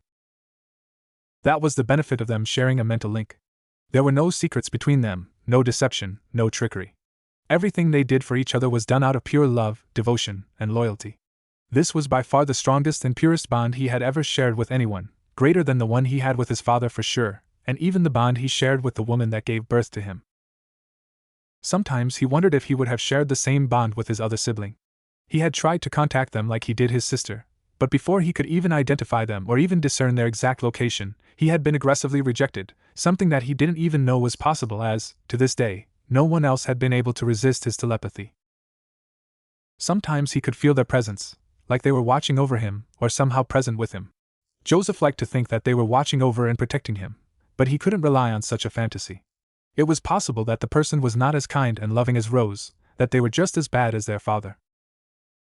Forget about that person, brother. They rejected you, and therefore us, just like our father did, just like your mother did by sending you off to that overseas boarding school. It is just the two of us against the world, and as long as we have each other, nothing can stop us, Rose said sternly, but also affectionately. My, quite the manipulative older sister, aren't you, Rose? Manipulation Tactics 101, isolate the victim, make them believe the entire world is against them, and then make them believe that you are the only one they can trust and rely on. They taught us that in my first year of ninja training. came an inhumanly deep and barreling voice inside both Rose's and Joseph's heads. In other words, their mental communication link had just been infiltrated, or hijacked, or both, Joseph jumping up to his feet when he felt that all too familiar but at the same time completely foreign presence inside his head. Joseph. It's him. It's him, our other sibling, Joseph said with both excitement and fear, cutting his sister off before she could say what she wanted to say to him. So it's a he after all? But why now? Why make contact with us at this moment after all this time? Rose asked suspiciously, also on her feet now, having jumped up at the same time as Joseph, both of them standing at attention, ready to do battle if it turned out that this was some kind of attack. Why are you here, brother? Are you here for revenge? Is it because I killed father? Leave Rose out of this. If you want revenge, then you have to deal with me. I'm the one who killed him, Joseph said protectively. I admire your love and devotion to our sister, brother, and your resolve. It is so strong, uncompromising, and unrelenting. You are a great man and an even better brother. However, you've made a critical mistake because you just revealed just how important our dear sister is to you, that you love her so much you would die for her. This means that in order to truly savor my revenge, I must kill her instead of you. I must make you feel the same pain that you have caused me, Naruto said malevolently. You think killing me will be that easy? Heh! Don't get full of yourself, you little twerp, Rose said with both amusement and confidence, her fear a thing of the past as she resolved herself to stay by Joseph's side no matter what, refusing to be used as a weapon against her beloved brother. Little twerp? Is that any way to talk to your elder brother, little sister? How rude, the voice said with its own sense of mirth and amusement, shocking Rose into silence as she had thought that she was the firstborn child all this time. You're blocking the empathic link. In fact, even as far as telepathy, you have only allowed thought projection. The latter is understandable, but not the former. Why would you feel the need to block off your emotions unless you didn't really have the resolve to go through with it? You don't intend to kill us. I bet you couldn't do it even if you wanted to. So what is it that you truly want? Joseph asked suspiciously, Naruto unable to help but to internally congratulate Joseph on his skills and deductive reasoning, unable to believe that he was already at this stage considering how long it took Brainwave to get to that same level. Most impressive, brother. Tell you what, why don't you come to the training center so that we can meet in person?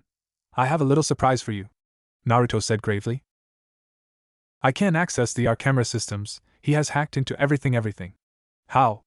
Our system is practically impregnable. That's why Deathstroke had to allow himself to get captured in order to get to you, Rose told her younger brother frantically. Then we have no choice. We have to go to him, even if it's a try. Joseph trailed off as the door to Rose's private quarters, where the two siblings currently were, opened on its own without prompting, at least, without prompting from either Joseph or Rose, verifying Rose's claim that the entire system was hacked into. Brace yourself, sister. We are no longer on home soil. Our home ground advantage has gone out the window.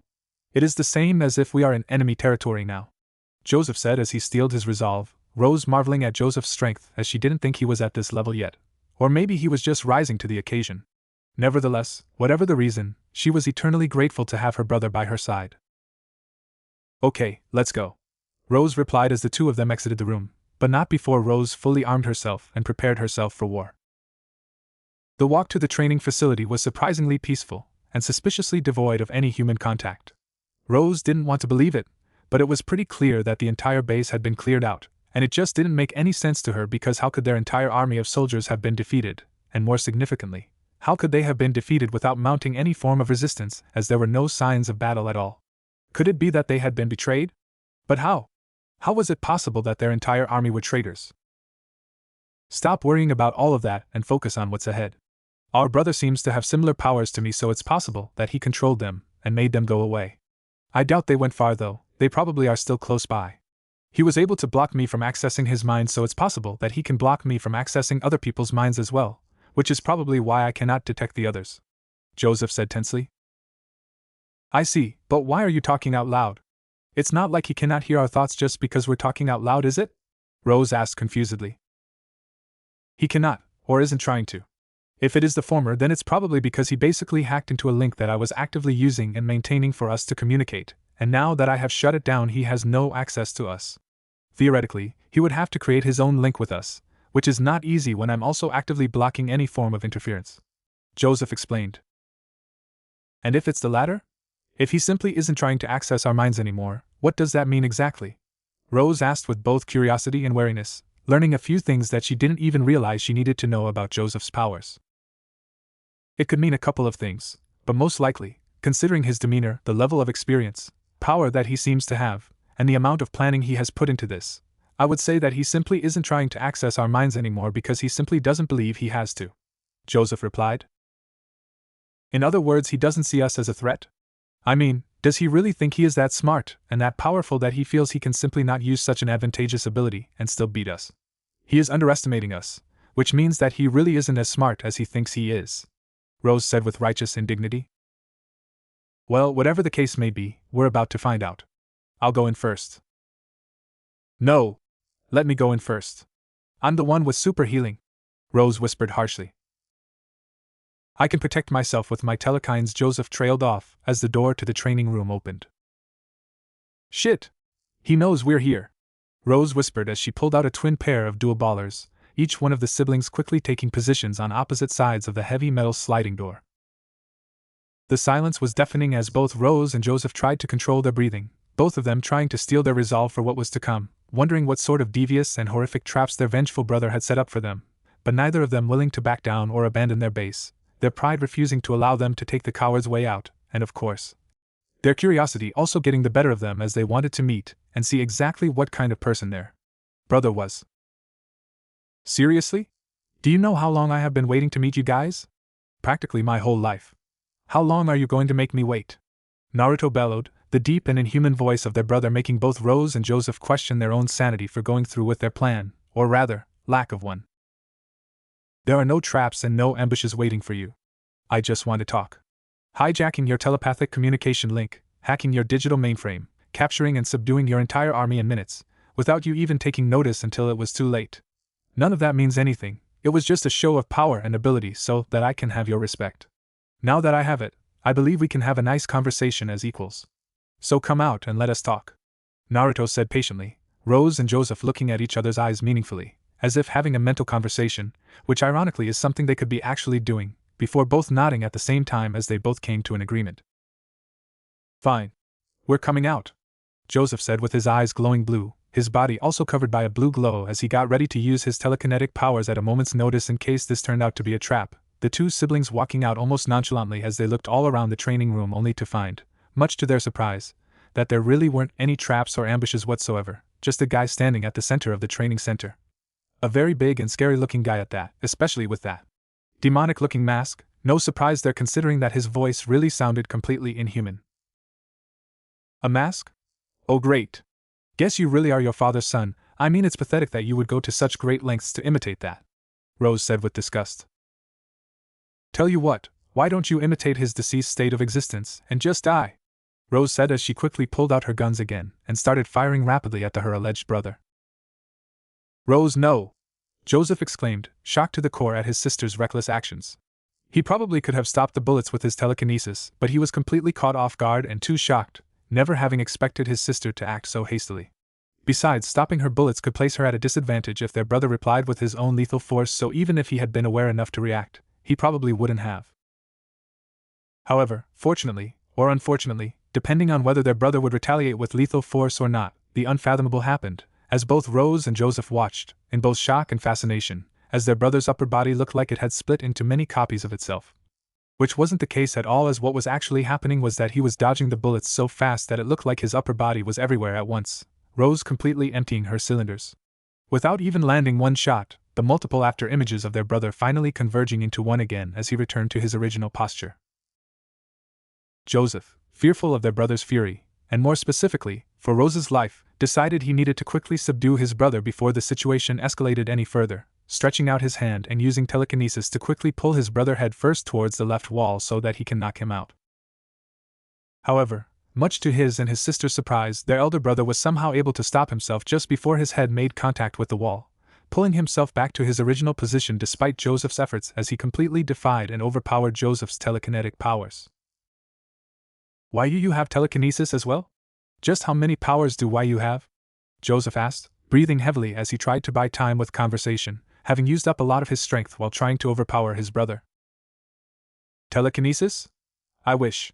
Naruto replied with a lot of mirth in his tone. What? Then how did you? Gravity manipulation. I pitted my gravity manipulation against your telekinesis. And my gravity manipulation won. It just means that I'm stronger than you, that's all, Naruto said with a casual shrug of the shoulders. What do you want? Rose stuttered, internally cursing herself for showing weakness. But who the hell could really blame her in such a stressful situation where it seemed like they were up against an invincible opponent? I thought I told you before that I just wanted to talk to you. What? You guys didn't actually believe I came here to kill my own siblings, did you? Although I am disappointed that you would not only think so low of me but that my own sister would try to kill me, without even trying to get to know me first, Naruto said with genuine disappointment. Yeah, like you expected me to actually believe that you're our brother. And even if you were, the fact that you only came here after Slade died means that you obviously came here for revenge, Rose said stubbornly. Is that really the only reason, or are you afraid that you won't be able to manipulate and control Joseph anymore if he has another person that he can trust and rely on? Naruto asked rhetorically. What? That's nonsense. I love Joseph more than anything in this world, Rose exclaimed angrily. I believe you, but that has no bearing on whether you're manipulating him or not. Lots of people manipulate the people they love, to keep them to themselves, to prevent others from getting between them, to make sure they stay by their side and never leave them, etc., etc., Naruto retorted. You are not going to get between us, you viper tongue, Rose said angrily. Nor do I intend to. First, however, let me kill the revenge narrative. Our father is alive and well. He is the one that called me and asked me to come and talk to you. He doesn't believe you will listen to him, and he doesn't blame you. Joseph, he isn't angry at you for trying to kill him. Disappointed, heartbroken? Definitely, but not angry. He still loves you and wants to make amends to you. That goes for both of you, Naruto explained calmly and sincerely. I'm not listening to anything you say until you show me your face and tell me what you did to my army. Rose trailed off in shock as their army suddenly appeared on the right-hand side of the training room, as if some kind of illusionary wool had just been removed from their eyes. What? Why, you were in our minds the whole time? Rose said disbelievingly. No, he wasn't. This is something else. It's more like he somehow affected the environment itself, Joseph explained. You continue to impress me, Joseph. You are correct, of course. What I used was an illusionary ninjutsu.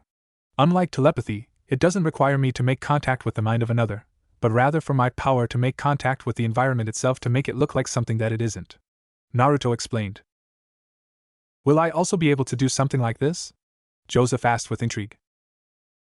Doubtful, but we can try and find out, Naruto replied brotherly. We? Joseph asked with hope in his tone. You, me, and Rose. I'm not here to get between the two of you. In fact, I admire the way the two of you love each other and look out for each other. I would never try to separate the two of you, Naruto retorted. Are you saying that you want to join us? The bond my sister and I have, it's nothing like anyone else has. I do not think we can ever have that with you, Joseph said sadly. Perhaps. But let me put all the cards on the table and let you decide for yourselves what you want to do, Naruto said, his mask disappearing in a poof of smoke as his voice also returned to its normal tone, Joseph and Rose staring wide-eyed as they couldn't believe who it was that was standing in front of them. And Naruto Uzumaki? Why, you're our brother? You're Slade Wilson's son? Did you know that one of our plans was to kidnap you and have Joseph warp your mind so that we can use your financial resources for Hive? Rose asked incredulously. Well, I guess you can say that freely now that you know it's a nigh impossible task, Naruto said jovially. Like what the fuck? Did you always know about us?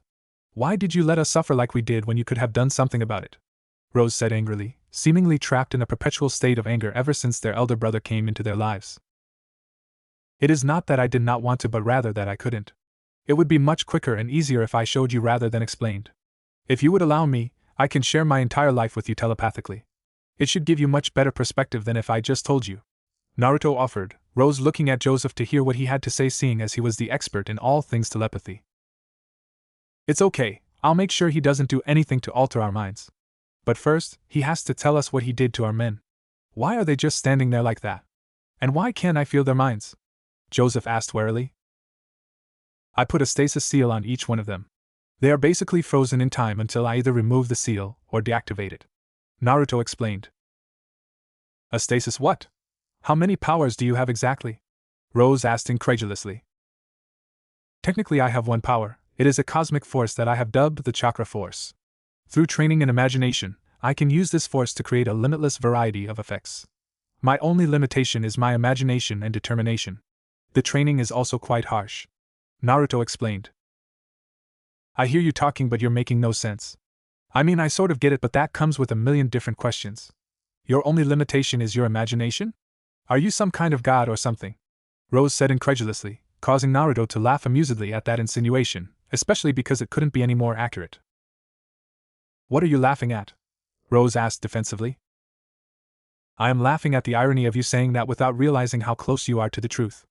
Naruto deadpanned. Oh great, he has a god complex. Could you be any more cliché? Rose said, rolling her eyes in disappointment. Rose, I think he's serious. Think about it. Nothing he has said so far has been a lie. I don't think he is the type that feels the need to lie in order to impress others. The truth has been more than enough so far. Joseph said, Rose not knowing who was the crazier of the two, her younger brother, or her elder brother. Joseph, that's bullshit. How can you believe he's an actual god? There are people in the world who would think you and I are gods if they saw the things we can do.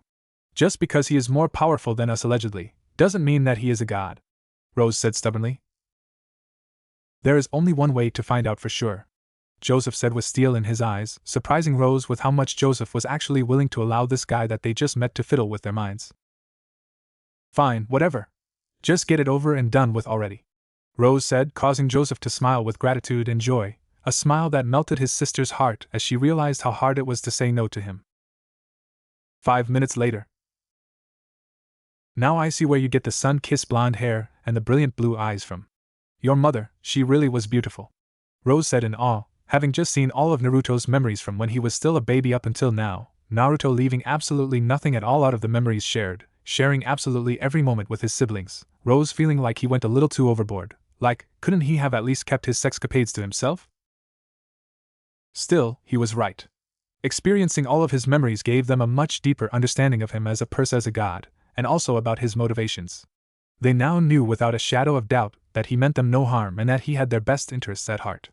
They also understood that it was all their father's fault that they hadn't met him yet, as he had forbidden him from making contact with Joseph, which meant that he couldn't make contact with Rose either since he only learned about her through Joseph.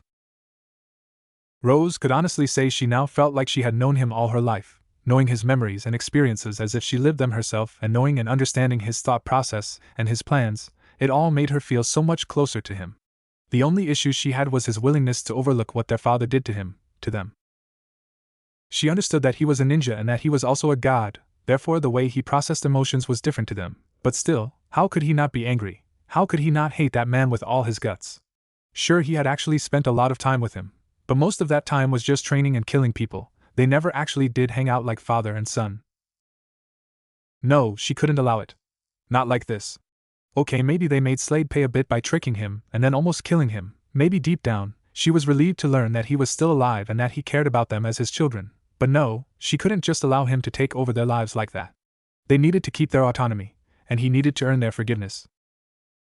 Okay, we accept you, you can join us, in fact, I want you to lead us. I think you can be a better leader than I can be, not that I can't do it, and do it well, but I think you can do better. I like your ideas and your motivations.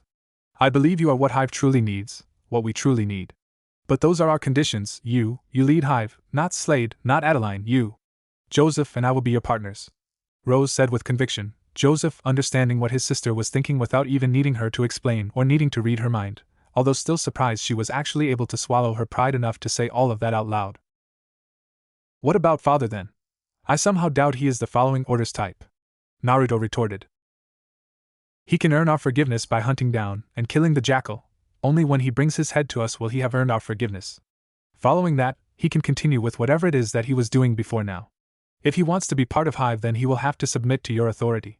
He is also not allowed to actively work against us and must report any threats to us that he might come across, and naturally we must do the same for him. We can still look out for each other without him being a part of the organization, Joseph added.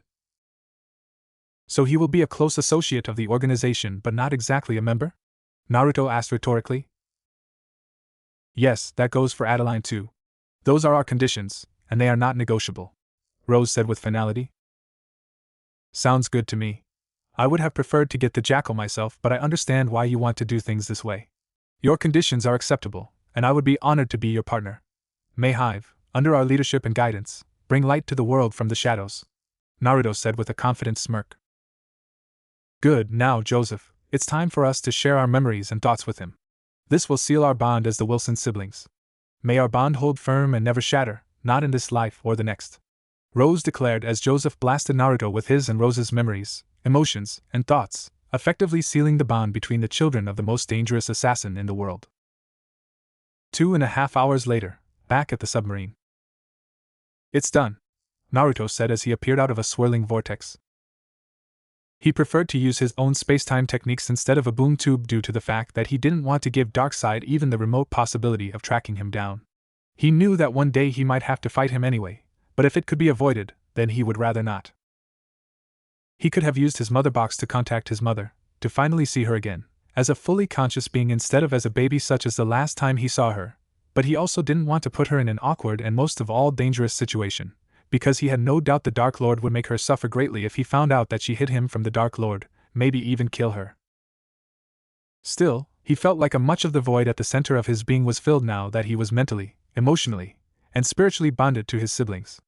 A mother has her place that cannot be filled by anyone, but Kushina, in the short time that Naruto had her, was the best thing that ever happened to Naruto as far as he was concerned. So yes, he was going to be okay even if he never met Galatina again, he would be able to cope. He just hoped that she was also coping well without him. What do you mean it's done? Where is Joseph? Adeline asked warily, Slade not saying anything but the look he was giving Naruto spoke volumes in itself. We came to an understanding. Joseph has no intention of going back to the life he had, but he is willing to forgive the both of you. He only asks that you earn his forgiveness. Naruto replied. Earn it? How exactly am I supposed to do that? Slade trailed off as Naruto threw a flash drive at him. And there's all the information Rose and Joseph have on the Jackal. You take out Jackal for them, and that will serve as proof of your commitment and dedication to earning their trust and forgiveness. I offered to take out Jackal myself, but they insisted that you be the one to do it. Naruto explained. You're lying. That doesn't sound like Joseph at all. He would never say something like that. He would never ask his father to kill just to earn his forgiveness. Adeline argued vehemently. Adeline, actually, it might be true. I mean, he legitimately tried to kill me. If it wasn't for my regenerative abilities, I would be dead. Asking me to kill the Jackal, who is the reason all of this happened in the first place, is a far lesser evil than killing your own father, Slade said with a heartbroken tone of voice. Adeline trailed off, not knowing what to say. She had never seen her husband so broken before, not even when she broke up with him and chased him away from their home. All she wanted to do was to hug him, comfort him, and tell him that everything was going to be okay, but she couldn't, not after all the lies and betrayals, not after everything. The most important thing to her now, the only important thing, was getting her son back. So what happens after that? Is he going to come home? Adeline asked hopefully, Naruto looking at her with sad eyes as he shook his head in the negative, not liking to at all to see a mother yearning so longingly for her child and being powerless to do anything about it, as it reminded him of his own situation with Gelatina and the late Kushina. But why? What are we killing the Jackal for then? Adeline asked as she cried again, unable to help the free flow of tears even though she hated herself for it. She had told herself that she wouldn't cry anymore, that she was going to be strong, for her own sake, but most importantly, for Joseph's sake. But every word that came out of Nathaniel's mouth just made her want to release the loudest cry that she could master from the deepest depths of her soul. Joseph, he has a bond with Rose and I that he never had with you. They used Joseph's telepathy in order to share every memory, every experience, and every emotion that they ever had before, and they do this constantly. I also shared my memories and experiences with them so that they can know that I have their best interests at heart, and in return they shared theirs with me. We are bonded in ways that you couldn't possibly imagine. Naruto explained, taking a momentary pause before carrying on from where he left off. Joseph still loves you and he is willing to forgive you and allow you back in his life, that goes for Rose too. But it must be on their terms. After experiencing my entire life through telepathy, they decided to elect me as the new leader of Hive, and they as my partners. The two of you cannot be a part of the organization for obvious reasons, but they are willing to have you as a close associate of the organization, and they are also willing to try and rebuild the broken bonds between us. The ball is in your court now. Naruto concluded his explanation. How do we know you're not lying to us? Adeline asked suspiciously. He's not lying. Nathaniel would never lie about something like this. In fact, he has never lied to me in his life, and trust me, I have verified everything he has ever said to me. Besides, I just have to kill the Jackal and we'll find out then if he was lying or not. Slade simplified everything. Fine, whatever. You just make sure I get my son back. I want him back, Slade, you hear me? Adeline demanded. Affirmative. Wintergreen, take this and sort it all out. Point me in the right direction. Slade ordered as he threw the flash drive at his best friend and partner. As you wish, sir. Wintergreen replied as he got on with fulfilling his mandate. Where will you go now? What will you do? Slade asked. I'm going back to my penthouse. I'm in serious need of a nap. Naruto retorted. I already know you don't need to sleep, dumbass. Slade said irritably. Oh yeah? Well, actually, Supergirl was at my penthouse when I came over here, and she's still there. I left a shadow clone behind, but now that I've done what I came here to do, it's time for me to go back to her. I would stay and bond with my siblings, but you know, things need to go back to normal over there so that the jackal doesn't catch on. Besides, we already shared everything telepathically. They know everything about me and them, so it isn't like we need to get to know each other better or anything. Naruto replied. What about me? Or do I just not matter to you? You're not interested in getting to know me? Or you don't think I want to get to know Joseph's brother? Adeline asked with a deep frown. I didn't think you know since father and mother, you know, since I'm like a love child and stuff, Naruto sputtered. Look, I hate your father for what he did. I mean, I don't hate him, but I hate him, you know. But that doesn't mean I hate you. You didn't do anything, you didn't make him create you, you didn't, right? Adeline asked just to make sure. After all, if God could make Jesus with Mary, then what if? Oh no. No, not at all.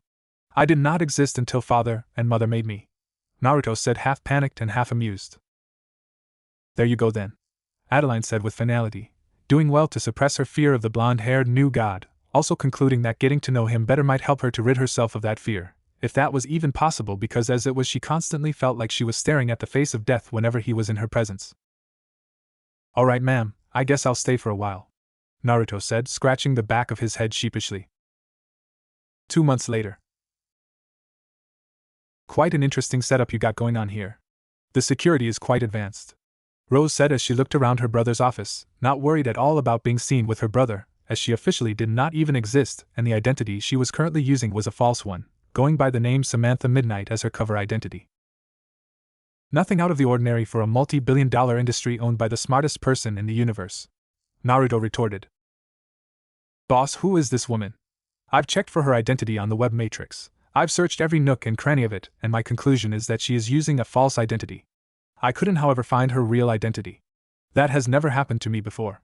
The only other person that happened with was you, Zalika aka Hack said on Naruto's comms. She is a woman from Africa, Kenya in particular, where she was kidnapped as a child because of her genius intellect and technological prowess, and used to commit high-profile thefts as the gang's tech expert. She worked for the gang for years, under duress, until her brother was killed by the gang for stealing from them, and that's around the time her technopathic abilities kicked in and she used her powers to get revenge on the criminal organization that kidnapped her by trapping them in a computer and having a computer virus annihilate all the members, thus earning her freedom.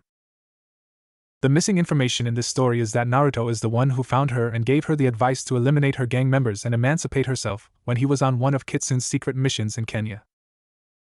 The Kenyan government, at a great financial cost, had hired Kitsune in order to stop the plague on their state that was looting funds and valuable items, a plague they were unable to track down or monitor due to their incredible digital prowess. Naruto, or rather Kitsune, ever the meticulous one, had managed to track the gang down and also identified their secret, that secret being Zalika herself. After investigating her background, he had kidnapped her and then convinced her to emancipate herself and avenge her brother, convinced her that only she could truly help herself, but only if she had the courage to do so. Needless to say, she had found her courage and emancipated herself just as Naruto advised, avenging her brother in the process. However, she had been at a loss at what to do afterwards, but Naruto had told her she was free to do whatever she wanted as long as she moved away from the life of crime, because otherwise they would inevitably meet again, as Naruto was sure that someone else would hire Kitsune and have him deal with her if she continued on that path. Seeing as Naruto had told her she could do whatever she wanted, Zalika had decided that she was going to become stuck to his hip until such a time that she discovered what she wanted to do, to which Naruto had accepted because, well, he was the one that said she could do whatever she wanted in the first place. A month later, Zalika had sworn an oath to always be at his side and to serve him until her dying breath, declaring that she liked working for him and wanted to be the force of good hiding in the shadows just like him. It was then that Naruto decided to train her in the ways of the assassin, as he had done with all of his loyal acolytes, namely, Hack, Brainwave, Instant, Painkiller, Looker, and Hourman. Perhaps and perhaps not. Nevertheless, I would appreciate it if we could get some privacy. The information I'm about to share with you is classified, even for your loyal henchmen. Samantha aka Rose Wilson said with an air of authority that neither Instant nor Poison Ivy could understand, this being Painkiller's day off, hence Instant instead of Painkiller being at Naruto's side. I see. I do hope it isn't anything bad, Naruto said for pretense sake, he and Rose already having their real conversation telepathically, or rather, via mind transfer technique as Naruto would say. Nothing of the sort. It is very good news, trust me, Rose said with a confident smirk. Alright then. Instant, Ivy, please leave us, Naruto ordered authoritatively. Sure thing, the boss/no. Instant and Poison Ivy said at the same time, Instant immediately looking at his colleague as if she had grown a whole new head on her shoulders. Excuse me? Rose asked with a dangerous tone, angry on both hers and her brother's behalf at this blatant act of insubordination. When you hired me as your PA and bodyguard, I only accepted because of the clause that I would be privy to all information regarding your business and your future plans. It's been 2 months and I'm no closer to knowing jack about what's going on. You haven't told me shit. I'm starting to think maybe I should have killed you after all. In fact, why don't I rectify that mistake right now? Ivy trailed off as she pulled out 2 sunflowers from the pockets of her blazer, having started to wear a more formal outfit since she started working for Naruto, consisting of a black shirt and a green blazer along with a matching green skirt and a green tie. Yes, she has quite a thing for the color green. Damn girl, you don't have to pull out the sunflowers for this. What's wrong with you? Shut up. This has nothing to do with you. I'll have you know that I've set up a lot of my Flora friends in strategic locations all over this building. So I dare you, just try and teleport me out of here, Pamela said venomously, cutting Instant off mid-sentence. Should I do it, boss? Just give me the word and I'll take care of her, Hack said, only to be once again completely ignored by her boss. Pam, I know these are business hours, but Samantha and I are not doing wave consolidated business. This is other business that has nothing to do with what we do here or my plans related to clean energy and eco-activism.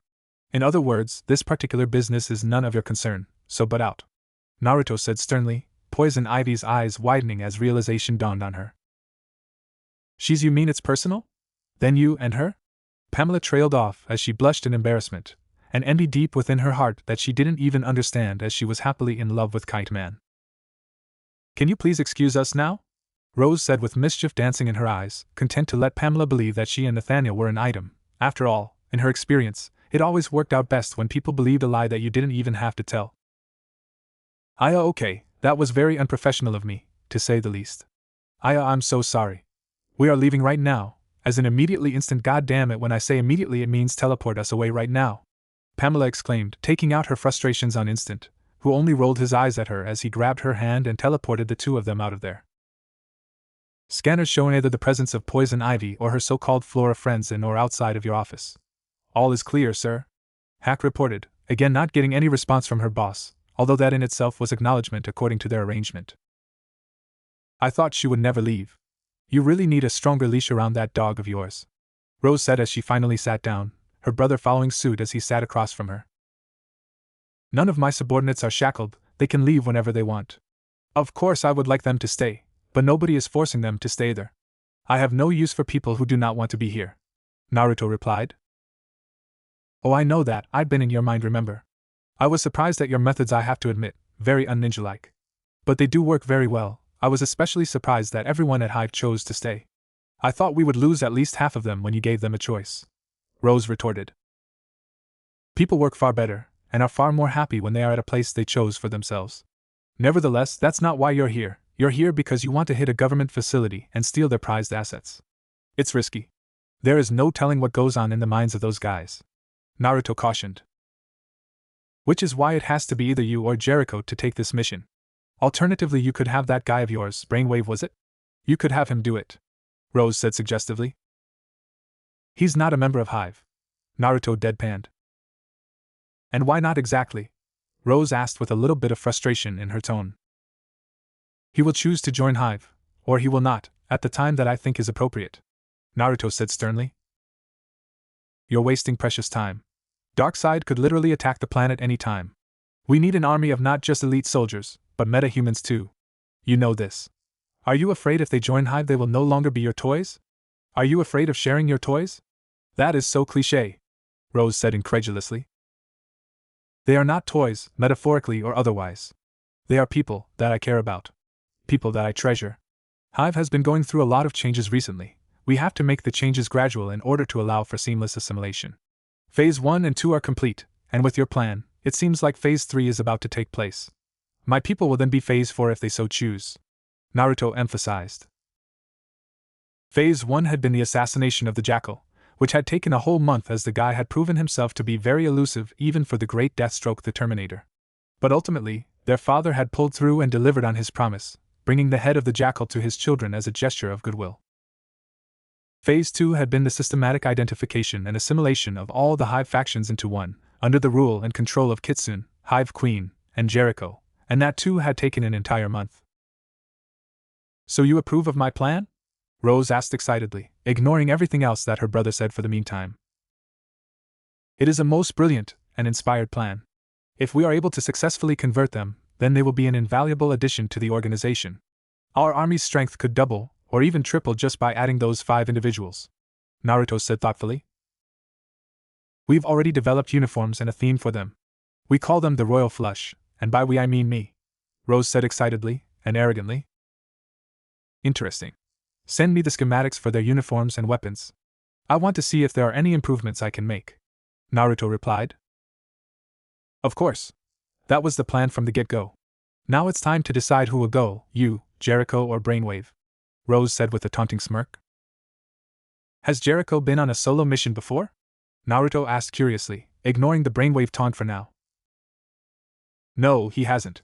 That's mostly because of me. We haven't been apart since we met. Even now he is waiting for me in the car. I'm finding it a bit difficult to let go. Is that normal? Am I too possessive? Rose asked with uncertainty. You both are, technically. But that's only true if one of you feels like the other is too possessive. If you are both okay and in fact content with the level of possession you hold over each other, then there is nothing wrong with it, Naruto retorted. So, it's a subjective matter? Rose asked curiously. Precisely, Naruto retorted. I see, Rose thought, seriously giving the matter some thought. Naruto noticed. In any case, it's time Jericho went on a solo mission. He needs to be able to stand on his own.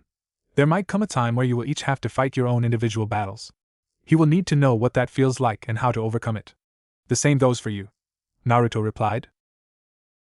I understand. And once the Royal Flush unit is debriefed, assimilated, and trained, what then? Rose pressed further. Then I will take the necessary steps to assimilate Hive into Wave Consolidated, and will of course breach the topic to my personal combat unit and bodyguards, Naruto replied. What about Poison Ivy? You can't seriously be considering bringing in that nut job into the fold, can you? She's a loose cannon, Rose said skeptically. That's part of the reason I have delayed the assimilation. I'm still studying her behavioral patterns, trying to earn her trust and hoping she earns mine. The situation with her is delicate, and while Hive is meant to be an organization dedicated to human excellence, she has absolutely no regard for human life or its potential. Change takes time, sister, Naruto explained. Use your ninja seduction techniques or whatever. Give her some good new god dick, and she will be swooning over you in no time at all, Rose said, half serious, half joking. Those techniques may come in handy one day, but I do not believe this is the time for that. Trust must be earned honestly and sincerely, otherwise it is meaningless, and whatever bond comes from that dishonesty is doomed to self-destruct, Naruto replied firmly. A ninja with good morals? You're so weird, brother, Rose retorted. Yes, well, this ninja is not a mere tool, nor are his subordinates. Every system has to evolve, so think of it as me evolving the ninja code, Naruto retorted. You always have some weird philosophical retort waiting, don't you? Is there a ninja scroll somewhere in your penthouse full of those? Rose asked incredulously. Perhaps, Naruto said half-jokingly. Whatever, Mr. Enigma. I have to go before Poison Ivy sends her legion of plants to investigate what's going on. I'll see you around, brother, and it goes without saying that I love you dearly, Rose said sincerely. I love you too, always forever, Naruto replied with a genuine smile as he walked his sister to the door, the other part of his mind still analyzing the data that his sister had telepathically shared with him. Long ago, the government kidnapped 5 children who had special gifts. One was a big athletic kid of African American lineage who had super strength and super durability as his powers. The other 4 were all European American, a girl with the ability to control magnetic fields, another with dangerous telepathic abilities, and 2 boys, one with the ability to manipulate fire and plasma energy, and the other who had the power of elasticity, basically meaning he could stretch his body and transform it into basically any shape or form he wanted. These kids, against their will, had been trained as weapons in a secret government facility, and it was Hive's plan to liberate them and offer them sanctuary as members of Hive. It was both Naruto's and Rose's hope that Joseph aka Jericho succeeded in his mission of recruiting the would-be Royal Flush Unit. Brother, sister? That woman is your sister? I thought there was a strange bond between the 2 of you, but I didn't know it was something like this. And this Jericho, who is he to her? Who is he to you? Why did you allow me to listen to this conversation? You never do anything without a reason. Hack asked a whole lot of questions, slightly frustrated by the fact that she even had to ask given the fact that attaining all information on any matter was kind of her specialty. Her real name is Rose Wilson, her alias is Hive Queen. Jericho's real name is Joseph Wilson, and my real name, as you know, or rather my other name, is Nathaniel Wilson. And yes, they are also, like me, the children of Deathstroke the Terminator. Naruto replied. And the 3 of you are part of a secret organization known as Hive? Hack asked curiously, her surprise only supplanted by her curiosity. We are the ringleaders, with me at the top of the hierarchical chain. As for the answer as to why I allowed you to overhear the conversation, I think it should be obvious, shouldn't it? I mean, Rose and I did breach the topic in our conversation. Naruto replied. You want to ask me to join Hive? As if you actually need to ask me that question. Of course I will join Hive, I'd be honored, sir. Hack replied excitedly. In that case, it is time for me to take your training to the next level. Naruto retorted. The next level? There is a next level? Hack asked incredulously, pretty sure that apart from her boss, no one was a better hack than she was. You have mastered technological and software interfacing with Earth technology, but there are so many different kinds of technology from all across the universe, so many far more advanced technologies than what you are used to. So from now on, we will be focusing on that. Naruto explained. I'm assuming you somehow have access to these technologies? Hack asked curiously. Naturally. Your training will take place on Saturdays and Sundays. You can forget about enjoying your weekends for the foreseeable future. Naruto instructed. Roger that, sir. Hack acknowledged enthusiastically. Good. Now contact Instant and tell him to bring Ivy back to my office. You are hereby dismissed, Naruto said with authority. Consider it done. Enjoy the rest of your day, sir. You too, Naruto replied with a small smile, even though Hack couldn't see it from where she was. A short while later. I didn't know you had a girlfriend, Pamela said awkwardly, she and Naruto the only ones remaining in his office after he sent Instant away so that he can have a one-on-one with Poison Ivy. That's not what I wanted to talk to you about. I called for you so that I can tell you my plan, or rather my goal. It is rather simple. Wave Consolidated is not the only company I own. I have dozens of shell corporations all across the world. I'm using these shell corporations in order to create the illusion of a free market, but in actuality I am creating a worldwide monopoly.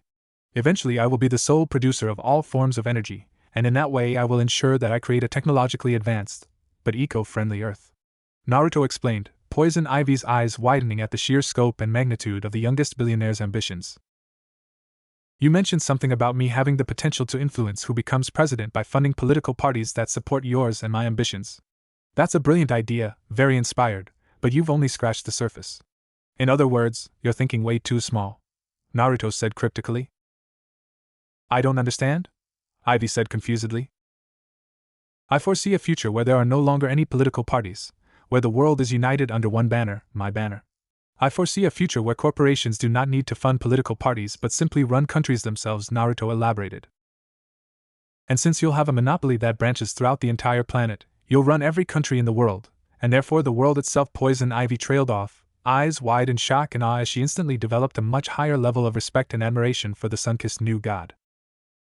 Precisely. Now, I'm going to be frank. There is a lot I haven't told you about me, a lot that you do not know. You haven't earned that level of trust yet, and there is no guarantee you ever will. However, I happen to believe in second chances, so I'm willing to give you a chance. Consider me sharing this info with you as a form of graduation, but this would be the equivalent to you graduating high school. As you can imagine, you still have a long way to go, Naruto said sternly. I understand, sir. I'll do my best, Ivy said rigidly, unable to help herself as for some reason she couldn't explain she felt compelled to do as this man asked, like she wanted to go out of her way to impress him, and to please him. Good. Now, a lot has happened in a short space of time, so I will allow you a 1-hour break just to process everything. You're dismissed, Naruto said, arbitrarily ending the conversation right then and there, Ivy thanking him for his generosity as she made a quick exit of the office, feeling grateful as she felt like she really had a lot to process and needed to regather herself. Quickly locking up the office, Naruto quickly activated the 3D screen in his office and switched on the live Supergirl interview that was playing on Catco News, internally noting just how quickly things had changed in the last 2 months, as before he and Supergirl started hanging out and having dinner together literally every night, he would have never been caught blowing off working hours to watch a Supergirl interview. But she had told him about it last night and asked him to watch her first live appearance on screen.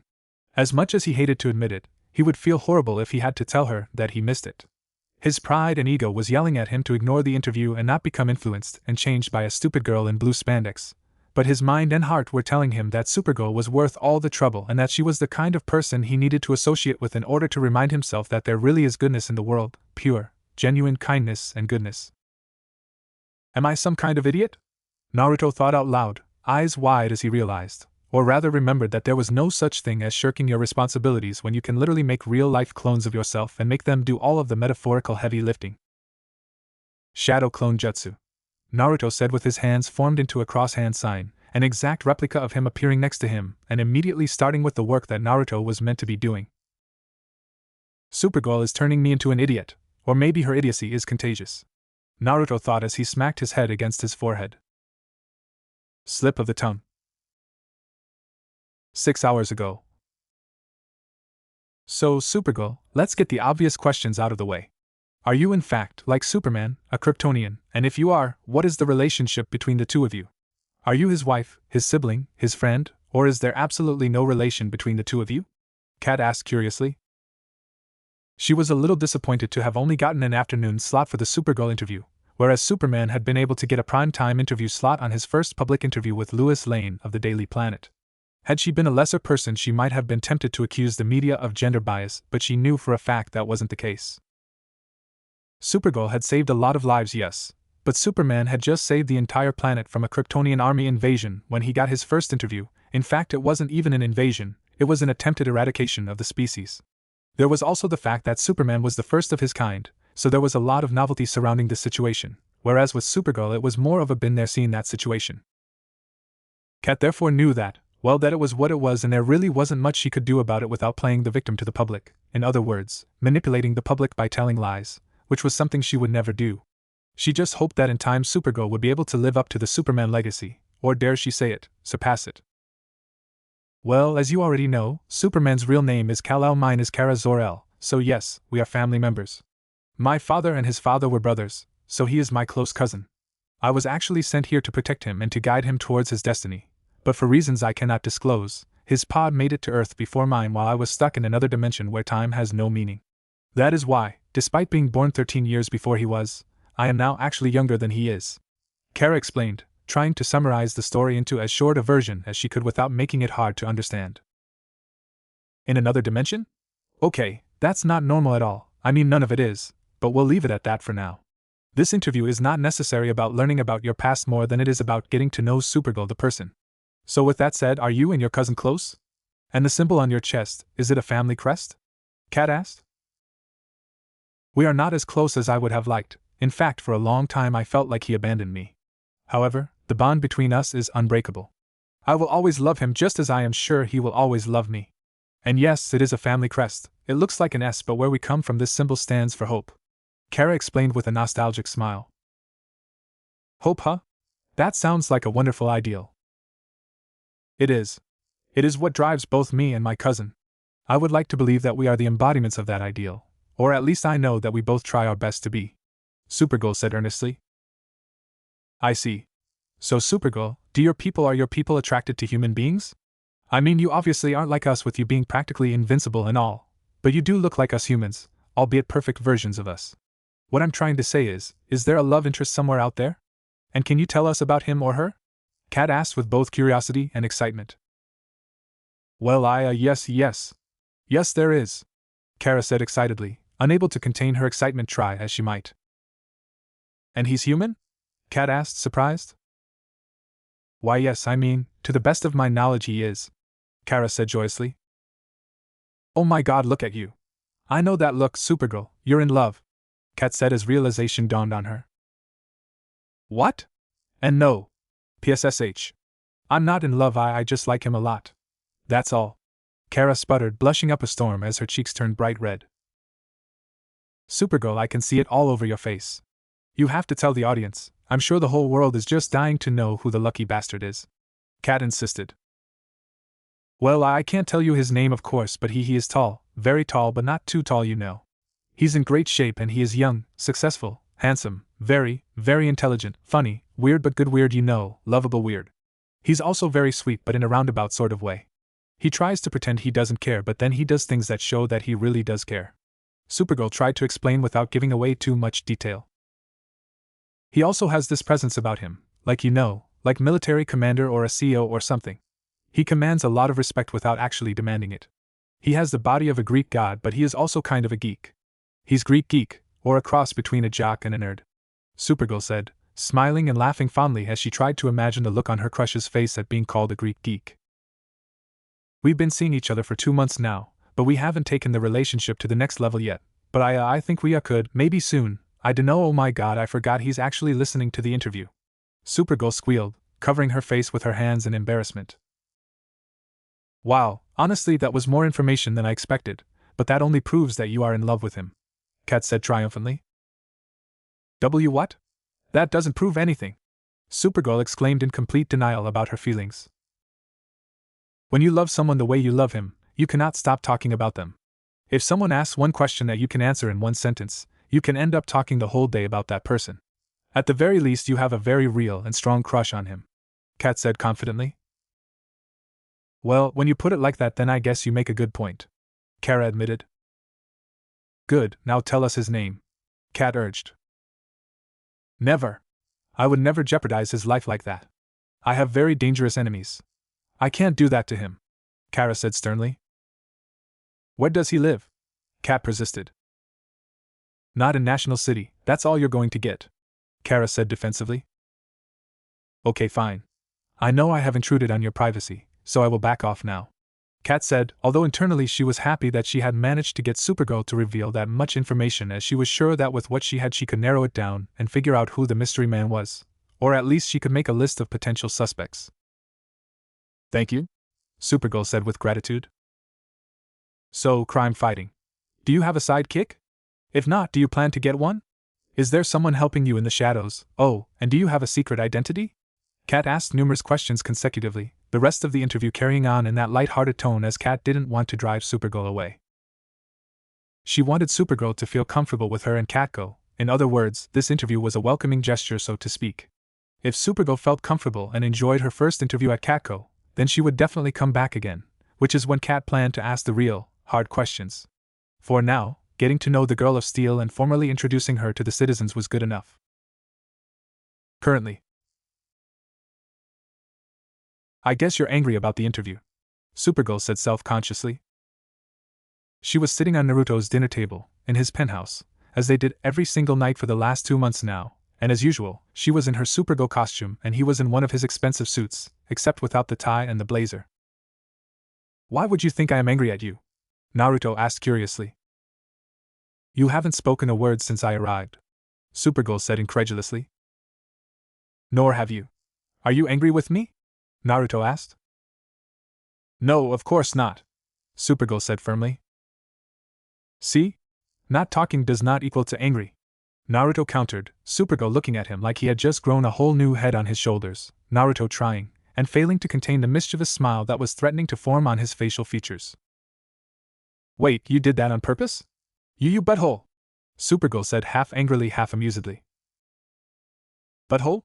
Seriously? What's the difference between ass and butt? It's the same thing. You can say you know, Naruto said, rolling his eyes at how innocent Supergirl was. I thought you would be angry because I talked about you on TV.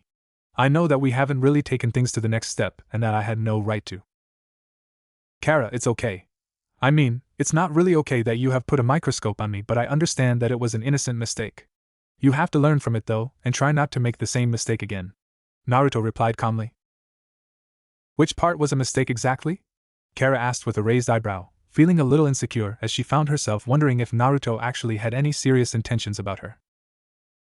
She knew that she was the one that made a move on him, the one that kept coming to his apartment uninvited, because she was uninvited, even if she was never once turned away or made to feel unwelcome, not counting the first night she came, of course. Still, everything about their relationship thus far was about her one-sidedly pushing things in a certain direction, and while there was no resistance whatsoever from the blonde Uzumaki, there also wasn't exactly much effort from him. The part where you revealed my identity. It seems you aren't aware, but Catco has released a poll of suspected Supergirl suitors on their social media website, and I'm the lead suspect. Most fans have voted that they believe that I am Supergirl's secret lover. The fact that my name appeared on the poll in the first place would have been a matter of concern, but the fact that I am the lead suspect makes things all the more complicated. Naruto explained, Kara's eyes wide as her mouth opened and closed repeatedly without any words coming out. It also makes things worse that you gave a time frame to how long we have been seeing each other. The public are not as naive as you might have thought.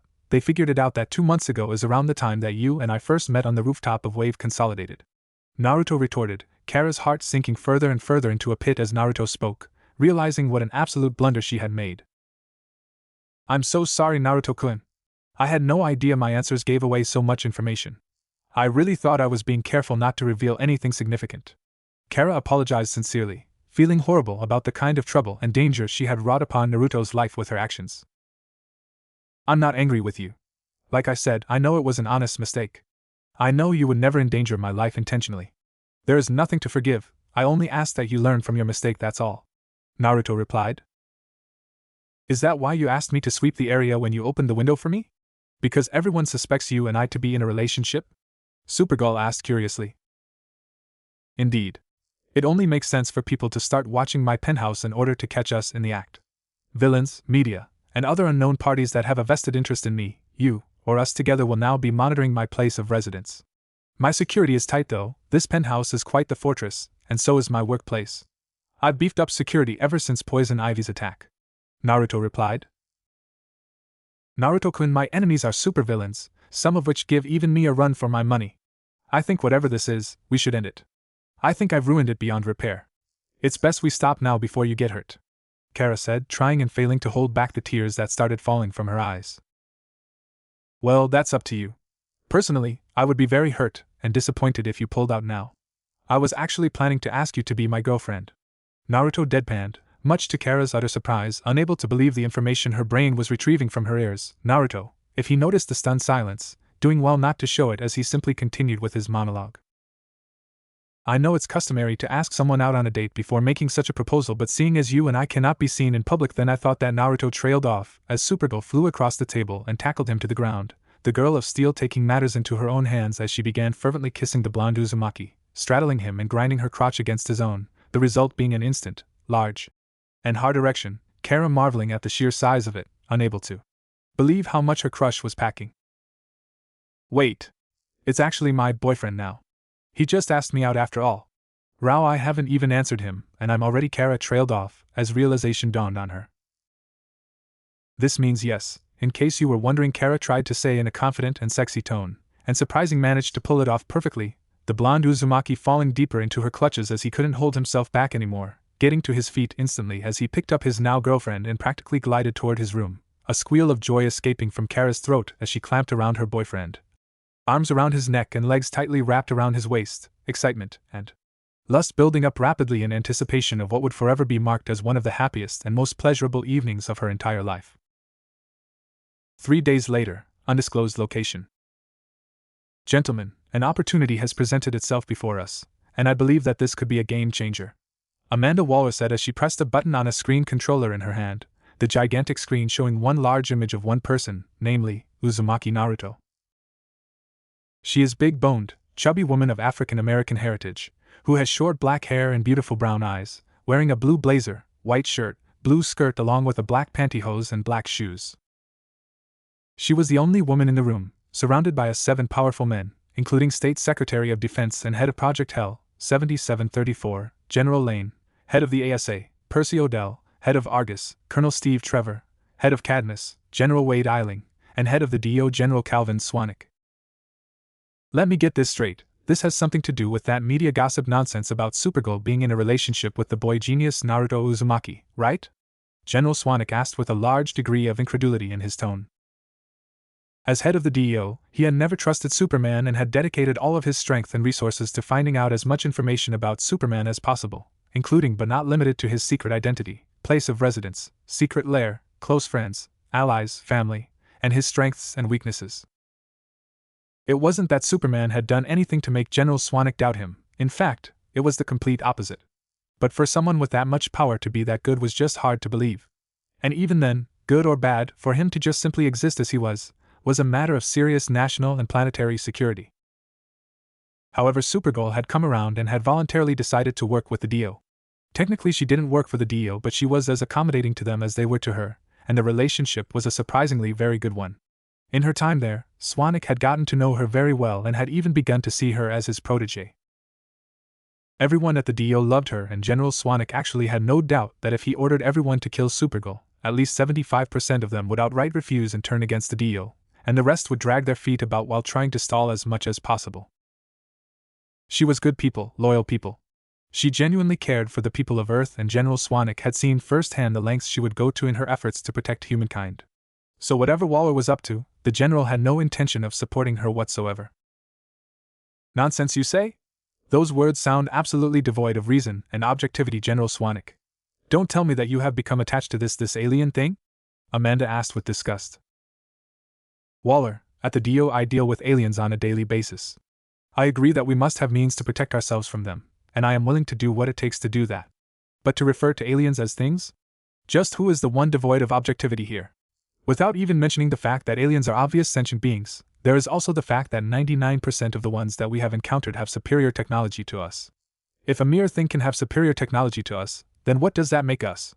Swanwick asked incredulously. Oh, for God's sake, quit your petty squabbling and just get to the damn point. What have you found out about Naruto Uzumaki? What is his connection to Supergirl? Do you have anything we can use? General Wade Eiling asked impatiently. As a matter of fact, I do. Take a look at this, Amanda said as she pressed a button on her screen controller, causing another image to appear to replace the one of Uzumaki Naruto, an image showing Supergirl flying through Metropolis, and another image showing a gigantic black spot. What are we looking at here, Amanda? General Lane asked curiously. In the last 3 days since Supergirl's interview, I have had surveillance over every one of the suspects listed at Catco. Every day, at between 8 p.m. and 10 p.m., Supergirl was seen flying towards this blank spot. Uzumaki Naruto's penthouse is located around this blank spot, Amanda explained. That's a radius of 4 miles, Amanda. Do you have any idea how many buildings are contained in a 4-mile radius in Metropolis? General Swanwick asked condescendingly. I think the more important question is why there is a blank spot to begin with around that area? Steve Trevor asked curiously. Something, probably some new advanced technology, or even alien technology, is blocking any satellite imaging of that area.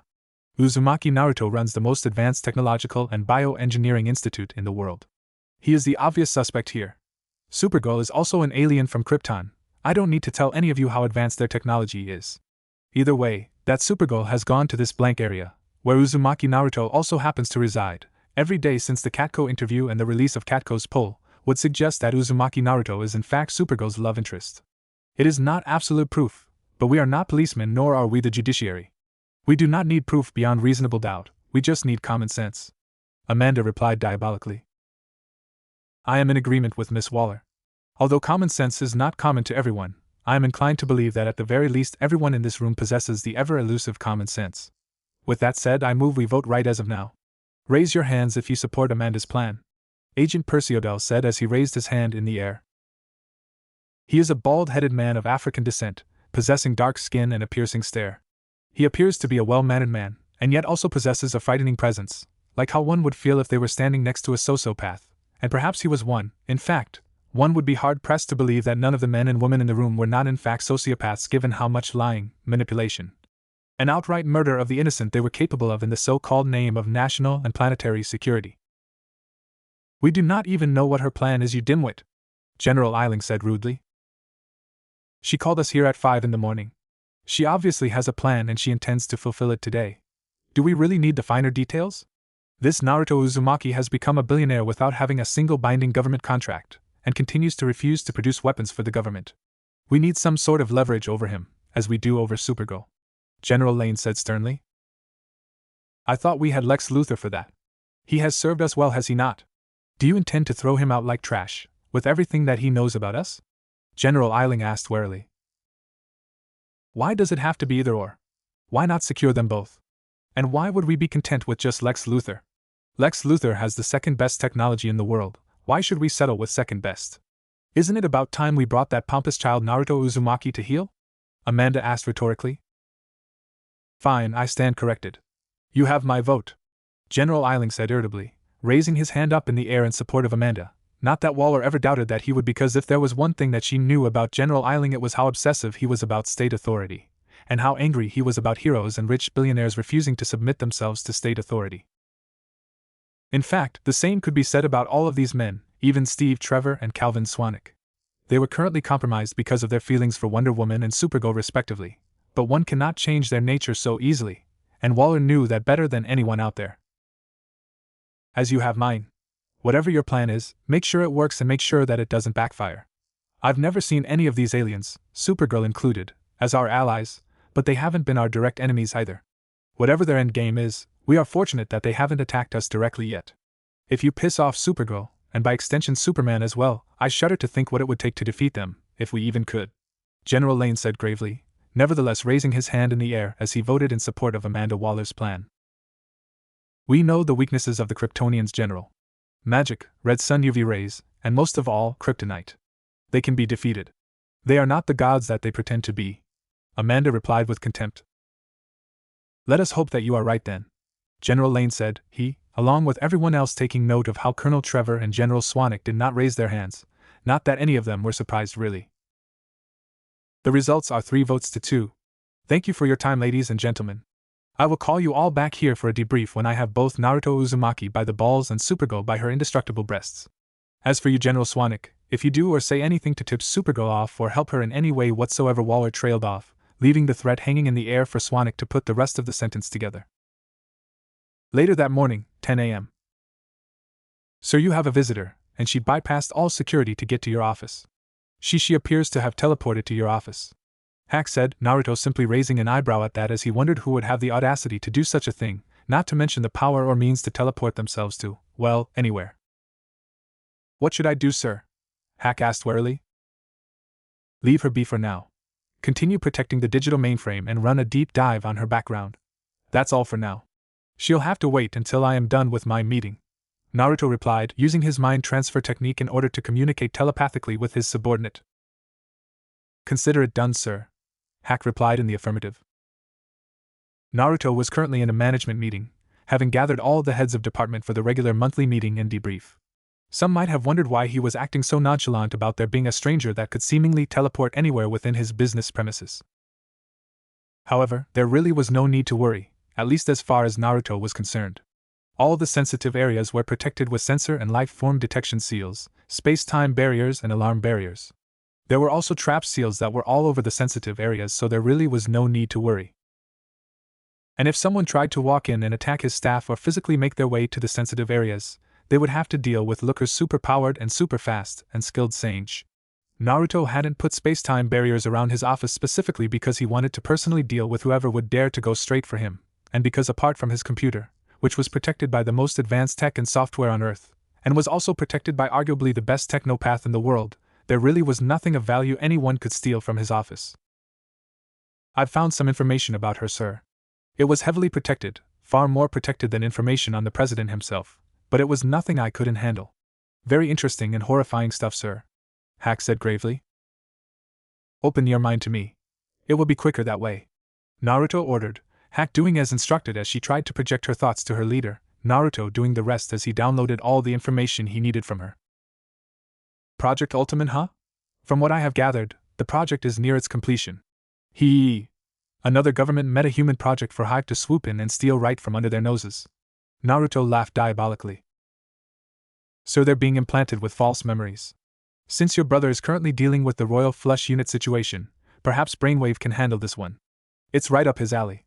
Hack said, much like Rose did a few days ago. Naruto couldn't help but notice, but as he did with Rose, Naruto rejecting Hack's proposal. Oh no, my beloved protege, this one is on me. I'll handle it, Naruto said diabolically. As you wish, sir. But what about her? What about the Suicide Squad? What about everything else she has done? And most importantly, shouldn't the fact that she is who she is be a matter of concern? I mean, what could she possibly want from you? Hack asked warily. The Suicide Squad is of no consequence to me. 99% of them have earned their sentence. Even the ones that haven't are not worth the risk of rescue, as they are probably one step away from earning their sentence anyway. As for what she wants with me, isn't it obvious? She is here to try and leverage me to become one of her government stooges, Naruto replied, while at the same time competently holding and directing the management meeting. Such was the sheer magnitude of his godly brain capacity. You think this has something to do with Supergirl, sir? I mean, it's obvious that you and her are, Zalika said, unable to finish her sentence, as images of her boss and Supergirl doing the deed overloaded her brain. That obvious, huh? Well, perhaps it is the reason Waller is here then. Now that you mention it, I think I'm going to need a favor from you. 2 hours later. Hello, Miss Waller. I was informed about your arrival, but unfortunately I was in a very important business meeting at the time. I apologize for the inconvenience of making you wait for 2 hours, Naruto said with a complete lack of sincerity in his tone, a deep frown instantly morphing onto Waller's facial features as she tried to figure out how the hell this kid knew who the hell she was in the first place, much less that she was in his office the whole time, seeing as no one had come into the office since she teleported inside. How do you know who I am? Amanda asked with a threatening undertone. We live in dangerous times, Miss Waller, and information is the greatest resource one can have in order to successfully navigate these treacherous waters, Naruto retorted, not even making eye contact with his guest as he continued to type something on his computer, much to Waller's dismay and anger. I'm here to I think I would rather show you, Waller said as she unfolded the A2 chart that she was carrying on Naruto's table, a chart that contained images of Supergirl, and images of a blank spot along with some other information that was related to the images. And this is? Supergirl traveling towards the direction of your penthouse every evening since her Catco interview, and an image of the blind spot that you have somehow created around the area of your penthouse. We also couldn't help but notice that this blind spot only appears at around the time that Supergirl travels in that direction, but is otherwise non-existent at all other times of the day, Waller said with the tone one would have when they were calling a checkmate. Interesting, for garbage that is to say. I mean, come on, Miss Waller, this literally proves nothing. There is absolutely no proof that this so-called blind spot is caused by me. By the looks of this chart, it covers a 4-mile radius. It could be caused by anyone in and around that area, Naruto retorted. Your penthouse is at the center of that radius. Common sense would suggest that you are indeed the cause of it, and it is because you want to hide your relationship with Kara Zor-El, Waller argued. Okay, let us say it were true, it isn't, but let's say it was, so what? What does that have to do with you? Naruto asked incredulously. We know Supergirl's cover identity. We've known from the moment she arrived on planet Earth and was taken in by the Danvers family. In fact, her adopted father agreed to work for us, and in exchange we would stay away from her. That deal was on the premise that Kara Danvers maintained a normal human life, but by taking up the mantle of Supergirl, she has essentially broken the terms of our agreement. However, we are willing to make a new deal with you. We tend to be generous like that, Waller said arrogantly. Kara Danvers, huh? Interesting. I assume this is about weapons technology, right? Naruto asked rhetorically. That and anything that we want you to make or do for us, Waller deadpanned. I see. You are a clever woman, diabolical, possibly evil, but clever. Your plan might have worked too if there was anything going on between Supergirl and I. As things stand, however, you are merely grasping at straws, non-existent straws, mind you. I have no connection to Supergirl, and even if I did, there wouldn't be anything you can do or say to make me work for you, Naruto retorted, pulling something out from his suit jacket and throwing it at Waller as he finished speaking. Just in case you get any other future bright ideas, it might be worthwhile for you to remember that you aren't made of steel either, Naruto said darkly, Waller's eyes widening in surprise and fear when she saw what was on the card Naruto threw at her, that being a picture of Amanda, her 3 children, and her ex-husband. Another reason I had to make you wait, I printed this on my way here, Naruto explained with a calm and carefree tone. How did you get this? Waller asked frantically. Come now, Waller, if the government wants my technology and resources so badly, then obviously my technology and resources are far superior to the government's. It's what did you call it, common sense? Naruto countered. You piece of shit, Waller said as she pulled a gun on the youngest billionaire in the world. Not so fun when you are at the receiving end, is it? You're a typical bully, Miss Waller, and there is nothing I hate more than a bully. You have 3 seconds to put that pistol away, otherwise I cannot be held responsible for my actions from here on out, Naruto said with a threatening undertone, Waller's arms shaking in fear and uncertainty, as she realized that she had just walked into a lion's den without even realizing it. 3-2 Naruto trailed off, as, in the blink of an eye, he was able to kick his desk upward, and before Waller could even react, her gun had already been launched out of her hand when the desk smashed into it, and she had already been pulled under the desk by her legs and smashed face first into the wall behind Naruto, the nerd proving to have far more physical strength and speed than Waller could have imagined. Although in hindsight she should have known better given how athletic and physically intimidating he looked. You think being a government stooge gives you license to mess with people's lives? Huh, Waller? Naruto asked with a deceptively calm tone as he picked Waller up from the floor with a chokehold, lifting her high up in the air with just one arm. Waller, looking like a train had just run through her face as there was blood everywhere, spotting a broken nose and missing teeth as some of the teeth had been knocked clean out of her upon impact against the steel walls of Naruto's office. Why you won't get away with this? Waller managed to squeeze out through the pain, the haziness, and the vice grip around her throat. I won't get away with this. You really are a sociopath, aren't you? You really don't know that you are the wrong party here? The world doesn't need evil like you. I'll do the world a favor and get rid of you, Naruto said as a black nano suit formed under his business suit, covering his entire body, hands, face, and head, the eyes of the suit glowing a menacing red as Naruto subjected Waller to one of his death stares. At the same time this was happening, the glass window in Naruto's office slid upwards so that he can walk onto the balcony, still carrying Waller with his right hand around her throat as he went to the edge of the balcony, and just as he expected, multiple rounds were fired at him as soon as he stepped onto the balcony. Waller's sniper goons posted all around, wave consolidated and firing unceremoniously at the blonde Uzumaki, but to no avail as his protective armor did all the work for him and deflected all of the shots.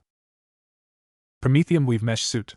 It's a little invention of mine, one that your government will never get its hands on, Naruto told Waller with a now distorted voice thanks to the voice modulator in his suit, Waller surprisingly still conscious despite the beating and the strangulation she suffered, although just barely. Of course, Naruto didn't actually need the suit because bullets could bounce off of his skin just fine, but he couldn't afford for people to learn that little secret about him, not just yet, and if possible, not ever. Therefore, the Promethium suit would have to do for now. Goodbye, Amanda Waller. It was a displeasure to know you, Naruto said as he threw Waller off of the 50-story building, watching in anticipation as he wanted to see how Waller would get herself out this jam, and if not, then he at least wanted to watch her splatter on the pavement so that he could be sure that he was rid of her. What the hell are you doing? You could go to jail because of this, Hack exclaimed incredulously, unable to believe the sheer recklessness with which her boss was acting right now. Oh please, Zalika. This woman officially doesn't exist as far as the government wants people to know, nor does her government division. I can't go to jail for killing someone who doesn't exist now, can I? Naruto asked rhetorically. However, before Hack could respond, the most peculiar thing happened as it appeared that a person teleported directly to Waller, wrapped their arms around her, and teleported away again with Amanda Waller, the two aforementioned people instantly appearing a few meters behind Naruto as he quickly turned around to face his enemies, having sensed the strong magic that was being used for the teleportation. So this was the source of your teleportation powers? What is she, a sorcerer? Naruto asked with a raised eyebrow. Let us call her an essential resource for now, Waller replied, Naruto unable to help but to take note of the fact that all of Waller's injuries had already been healed by whatever this entity was, as Naruto was able to tell that she wasn't human because he could sense the demonic power coming from her. She had red hair and glowing emerald eyes. She was also wearing a short-sleeved green form-fitting bodysuit with long form-fitting black boots that reach up to her lower thighs. She also had on a dark green hooded cloak and overall, despite her demonic aura and appearance, looked like one of the most beautiful women Naruto had ever seen in his life. An essential resource, you say? Are you controlling her like you thought you could control me? What possible leverage could you have over her? Naruto asked curiously, unable to believe that such a powerful entity could become enslaved to a mere government stooge like Waller. That is none of your concern. What should concern you is the attempted murder of a government official. So not only do I have Supergirl leverage over you, but I now also have attempted murder charges to hold over you. You're in a very bad spot, Naruto Uzumaki. I'd suggest you start cooperating with me before things become even worse for you, Waller said confidently. I'll go to trial for attempted murder. I have no problem with that, so long as you understand that I have video evidence of you holding me at gunpoint, and naturally, I also have audio and video of you threatening me and Supergirl if I do not become one of your stooges. If you want to go the legal route, we can go there, Waller," Naruto said confidently. "I see now that you are a very stubborn and naive young man, Naruto. You're going to learn the very hard way that no one defies the wall and gets away with it. Enchantress, seize him. Take him back to one of our special cells, now," Waller ordered, Enchantress uncharacteristically hesitating as she exchanged looks between Naruto and Waller. "What part of now did you not understand?" Waller asked angrily, Enchantress once again looking at Naruto and then at Waller again before nodding her head in the affirmative, teleporting behind Naruto while simultaneously manifesting magical Sai on her left hand and attempting to stab through Naruto's left shoulder, only, much to her surprise, to find herself unable to complete the maneuver as someone very strong grabbed her left hand with their right hand, pulled her, twisted her around, and threw her off the balcony, a move that was doomed to fail, of course, as Enchantress simply teleported back to Waller. It was at that moment that about a dozen soldiers appeared out of nowhere, moving at such great speed that it left after images behind them, all of them dressed in black, all of them Caucasian, and all of them big and strong men, carrying supremely crafted swords on their backs and guns on their right and left legs. 4 of the soldiers standing in defensive formation around the blonde Uzumaki, and another 7 standing in offensive formation around Enchantress and Waller. "Parameter sniper unit, take them down, now!" Waller ordered, fear once again growing at the pit of her stomach when there was no gunfire in response to her command as she repeatedly pressed a button on her earpiece. "Parameter unit! Respond! Now!" Waller ordered frantically. "I wouldn't bother if I were you, they have already been taken care of. You're all alone now, Waller," Naruto said confidently. "Alone? Ha! I still have the biggest card of them all. I don't know what these guard dogs of yours are, metahumans or aliens or whatever the hell they are, it doesn't matter. Enchantress. Destroy all of them, but don't kill the pompous little brat. We still need him alive," Waller ordered with a diabolical smirk, Enchantress doing as instructed as she instantly teleported behind one of the soldiers, manifested both of her magic sais and attempted to decapitate him, only for the soldier to duck just at the right time, without even turning around to look and see where the attack was coming from or what kind of attack it was. Simultaneously as that was happening, another one moving so fast that once again he left after images behind him as he attempted to decapitate Enchantress at the waist, only for her to again evade at the last second as she once again teleported away. Instead of going back to Waller's side, Enchantress appeared behind the one that tried to decapitate her, right on his blind spot, knowing that his partner could not help him as he was still bent at the waist and facing the other side. However, again, much to Enchantress's shock, this one too was able to perfectly evade the attack as if he saw it coming even though it came from his blind spot. And then proceeded to pull his gun out and shoot at Enchantress at point-blank range, not with bullets, but with some weird energy blaster that Enchantress instinctively knew would hurt like hell, and so she teleported away again, this time however returning to Waller's side instead of trying to attack another of these dangerous people. "I cannot defeat them easily. At the very least I cannot defeat them while protecting you as well. Their speed and reactions are out of this world. It's almost like they have eyes at the back of their heads. This mission of yours is a failure. I would suggest a strategic retreat," Enchantress said, Waller shocked by what she was hearing as the only time Enchantress ever spoke to her was when she was threatening her. What are they? Do you know?" Waller asked warily. "Some kind of metahuman, but not like any I have encountered. I've tried to link with them telepathically, they seem to have a collective conscience, as if they are one person. Perhaps that is why they are able to react to my attacks even when I attack the blind spot. If they share one mind, then the collective mind must see what all its parts can see, so that only one of them needs to see my position, and the other can react to it," Enchantress explained patiently. "You seem awfully cooperative today," Waller asked suspiciously. "Am I? I did not notice," Enchantress replied without a care in the world, a kind of nonchalance that Waller hadn't seen on Enchantress before, and it made her worry, the pit in her stomach growing wider and wider with each passing second. "Rick? Answer me. Rick! What's the status? What's the black box status? Rick!" Waller exclaimed as she frantically tried to activate her communication device, wanting to know that status of the containment unit that housed the heart of the Enchantress. "Did I mention that my suit has a frequency jammer too?" Naruto asked jovially, Waller's eyes widening as she realized the reason that she couldn't reach her team. "What are you up to?" Waller asked suspiciously. "Right now? Nothing. It's already done. They'll be here in 3, 2, 1. Naruto trailed off as 2 more people joined them on the large balcony, the two young men arriving via teleportation, one of them being Instant and the other being Brainwave, who also was dressed in a black military get-up, had a face mask covering the lower half of his face and had red goggles around his eyes.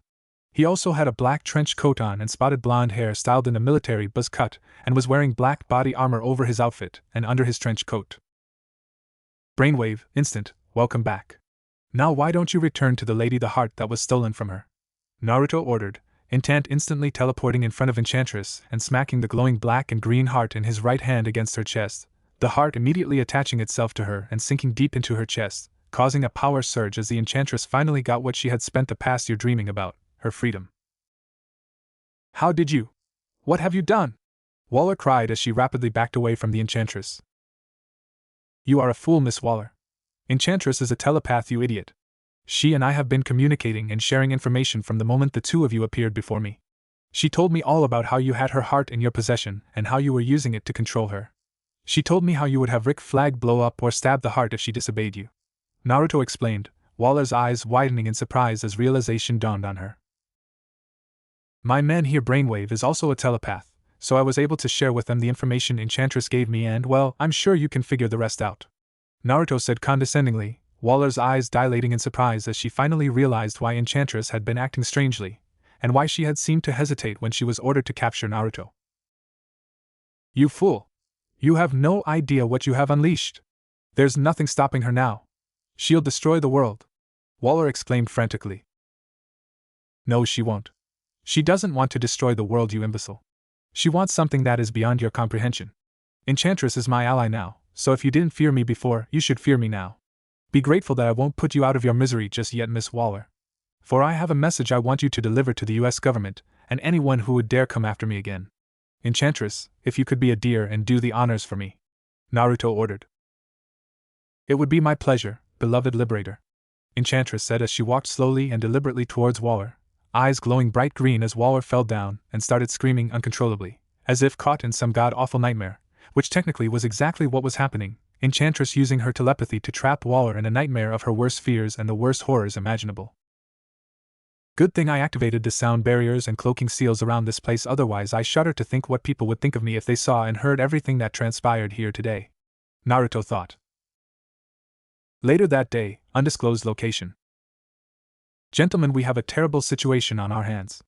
Amanda Waller has not only failed to recruit Naruto Uzumaki, but she has also lost control of both the Enchantress and her own mind. What makes matters worse is that we have no idea of how exactly these events transpired.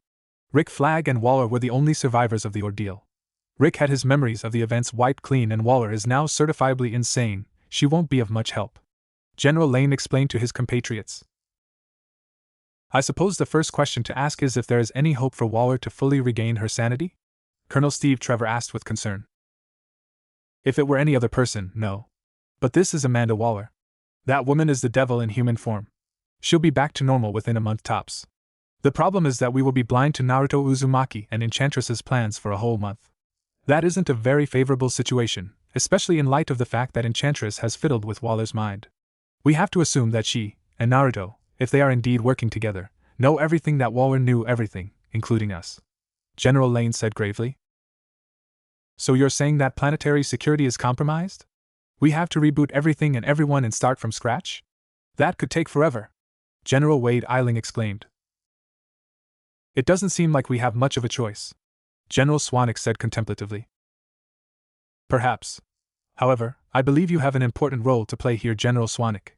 You must tell Supergirl what happened to Waller. If Uzumaki and Enchantress are in league with each other, then we absolutely cannot afford to have Supergirl be in league with them. The three of them together will be too powerful. Percy Odell said. What are you asking of General Swanwick exactly, Agent Odell? General Lane asked curiously. Nothing much, only that he be honest with Supergirl, that's all. Odell replied cryptically, everybody, including General Swanwick, looking at Odell like he had grown a second head on his shoulders. Gentlemen, we need to confirm if Supergirl is in league with Naruto Uzumaki and or Enchantress. If she isn't, then we need to use her as a spy to gain information on Naruto and Enchantress. Odell elaborated. I see. That is indeed a most excellent idea, Agent Odell. General Swanwick, you will tell Supergirl everything you know about Naruto Uzumaki and what happened here today, And in doing so you must discern by her reaction whether she is in league with Naruto or not. Supergirl has only been dating Naruto Uzumaki for 2 months as far as we are aware. That isn't long enough for us not to be able to turn her against him. General Lane instructed. I'm not sure I am comfortable with that, General. Supergirl is a genuinely good person with Earth and its people's interest at her sincere heart. To use her like this? Will you grow a set of balls already, Swanwick? General Eiling spat with disgust, cutting Swanwick off before he could finish speaking. She's an alien, a very dangerous one. We only allow her to live because she has the potential to be useful to us. If you fail to use her, then she is to be terminated. Do you understand that, General Swanwick? General Eiling said gravely. What General Eiling is trying to say, General Swanwick, is that if you care about Supergirl as much as you profess to, then you will do this. Think of it as saving her life. General Lane said a little more diplomatically, just a little. And what happens if Supergirl is in league with Naruto and or the Enchantress? What then? Swanwick asked warily. Then you dispose of her. The Dio has more than enough a supply of kryptonite to take her down, not to mention the Red Sun UV ray weapons technology that Lex Luthor has supplied for the division. General Lane said in a tone that made it clear to General Swanwick that he had no choice in the matter. I do not think you comprehend what you are asking of me. If Supergirl mysteriously disappears, Superman will get involved, and if Superman gets involved, then the Justice League will inevitably also get involved. Essentially, you are asking the Dio to go up against all of Earth's mightiest heroes. General Swanwick tried to be the voice of reason. Why someone so lacking in imagination and creativity is in charge of the Dio is beyond my comprehension. General Swanwick, use Amanda Waller's resources, and before you ask, yes, I mean the Suicide Squad. Arm them with kryptonite weapons and Red Sun UV ray weapons and point them directly at Supergirl. If they get captured by Superman or the Justice League, blow them up. Odell said as if it was the most obvious thing in the world. Very well. It appears as though I have no choice in the matter. I just hope this doesn't blow up in all our faces like the last time we went after Naruto Uzumaki. General Swanwick said gravely, not pleased at all by Agent Odell's plans but nevertheless conforming if only for the chance to try and make sure that no unnecessary bloodshed comes from this. Tension and suspicion. Kara, I'm really not sure I want to hear it. I mean, you're supposed to still be in your honeymoon phase. Why do I sense a but in your description?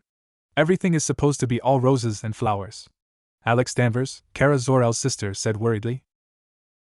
We definitely are in the honeymoon phase, and yes, the sex has been absolutely amazing. I feel like I've had thousands of orgasms in just 4 days. But... No, Kara, no buts. I won't accept it. I won't let you taint my perfect image of Naruto Uzumaki, Alex said as she childishly covered her ears with her hands. It's Uzumaki Naruto, that's how the Japanese say it, it's also how he says it. But anyway, that's not the point. Alex, I need you to listen to me right now. You're the only one I can talk to about this. Kara pleaded, causing Alex to release a heavy sigh as she eventually relented, removing her hands from her ears so that she can listen to her sister's concerns. Did he do something weird in bed? Alex asked tentatively. No. Well, sort of just listen. Okay, listen to the whole story and then tell me if I'm crazy or not. Kara replied. Okay, I'm listening. Alex retorted. Okay, well, you know that I have dated 2 guys before Naruto-kun, and you know that I have never had an orgasm before I was with Naruto-kun. What you don't know is that, before Naruto-kun and I... Wait. Do you have to say kun all the time? Why do you keep doing that? It's weird, Alex said with a raised eyebrow. Well, initially it was just a way for me to tease and irritate him, but I ended up liking it and he also likes it, especially when we... Okay. Don't finish that sentence. I get it. I can see how it could be a turn-on to him when you know, Alex said uncomfortably, a tinge of red manifesting on each one of her cheeks as she blushed in embarrassment. Okay, good, now listen. What I never told you was that none of those guys were able to break my hymen. So not only did I not get orgasms, but my hymen remained intact. I had actually given up on ever having I don't want to say fulfilling but like complete and like normal relationship with a human, until now. Kara explained. But Kara, why did you never tell me this before? Alex asked, unable to believe that her sister had been carrying such a burden for such a long time without ever telling her. Because it just reminded me of how not normal I am, of how alien I am. And how different I am from you. I didn't like how it made me feel and I didn't want it to make you feel like I was to know you know what I mean, right? Kara asked with pain and sadness in her tone. I don't think I can ever fully understand, but I think I kinda do, Alex replied. But what changed? Why was Naruto able to break your hymen when others couldn't? Alex asked, confused. After all, if the presumption was, absurd as it sounded, that human penises were not strong enough to tear through a Kryptonian's hymen, then why was Naruto, a human, able to tear through her sister's hymen when others couldn't? What made him so special? I don't know. And honestly, I didn't care. I didn't even care that he wouldn't allow me to have any remotely dominant position or any position that might give me any level of control, because it was so good, you know. I thought it didn't matter because I was having the time of my life and I was with the man that I wanted with every fiber of my being, but… Whoa. Stop right there? He won't what? I mean, where does he think he is? Feudal era Japan? A woman can have a dominant position if she wants. There is nothing wrong with that. In fact, men rather enjoy that every once in a while. Alex argued. I don't think it's got anything to do with sexism or gender bias or whatever. I think he is afraid of me, of my powers, I mean. I think he believes I will smash him into tiny atoms or something if he lets me ride him cowgirl, or reverse cowgirl, or if I thrust back during doggy style.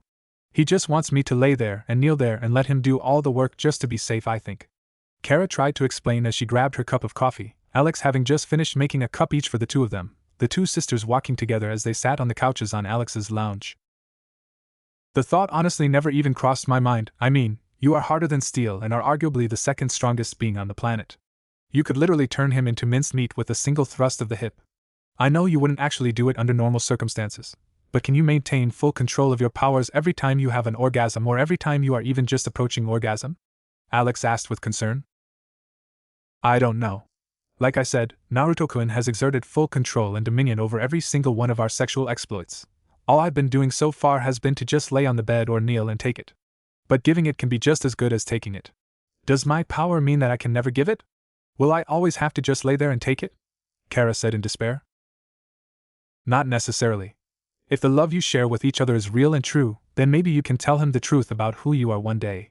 I'm sure the greatest tech expert in the world can easily fashion a red sun UV ray lighting system for the bedroom he shares with his Kryptonian queen. Alex said encouragingly.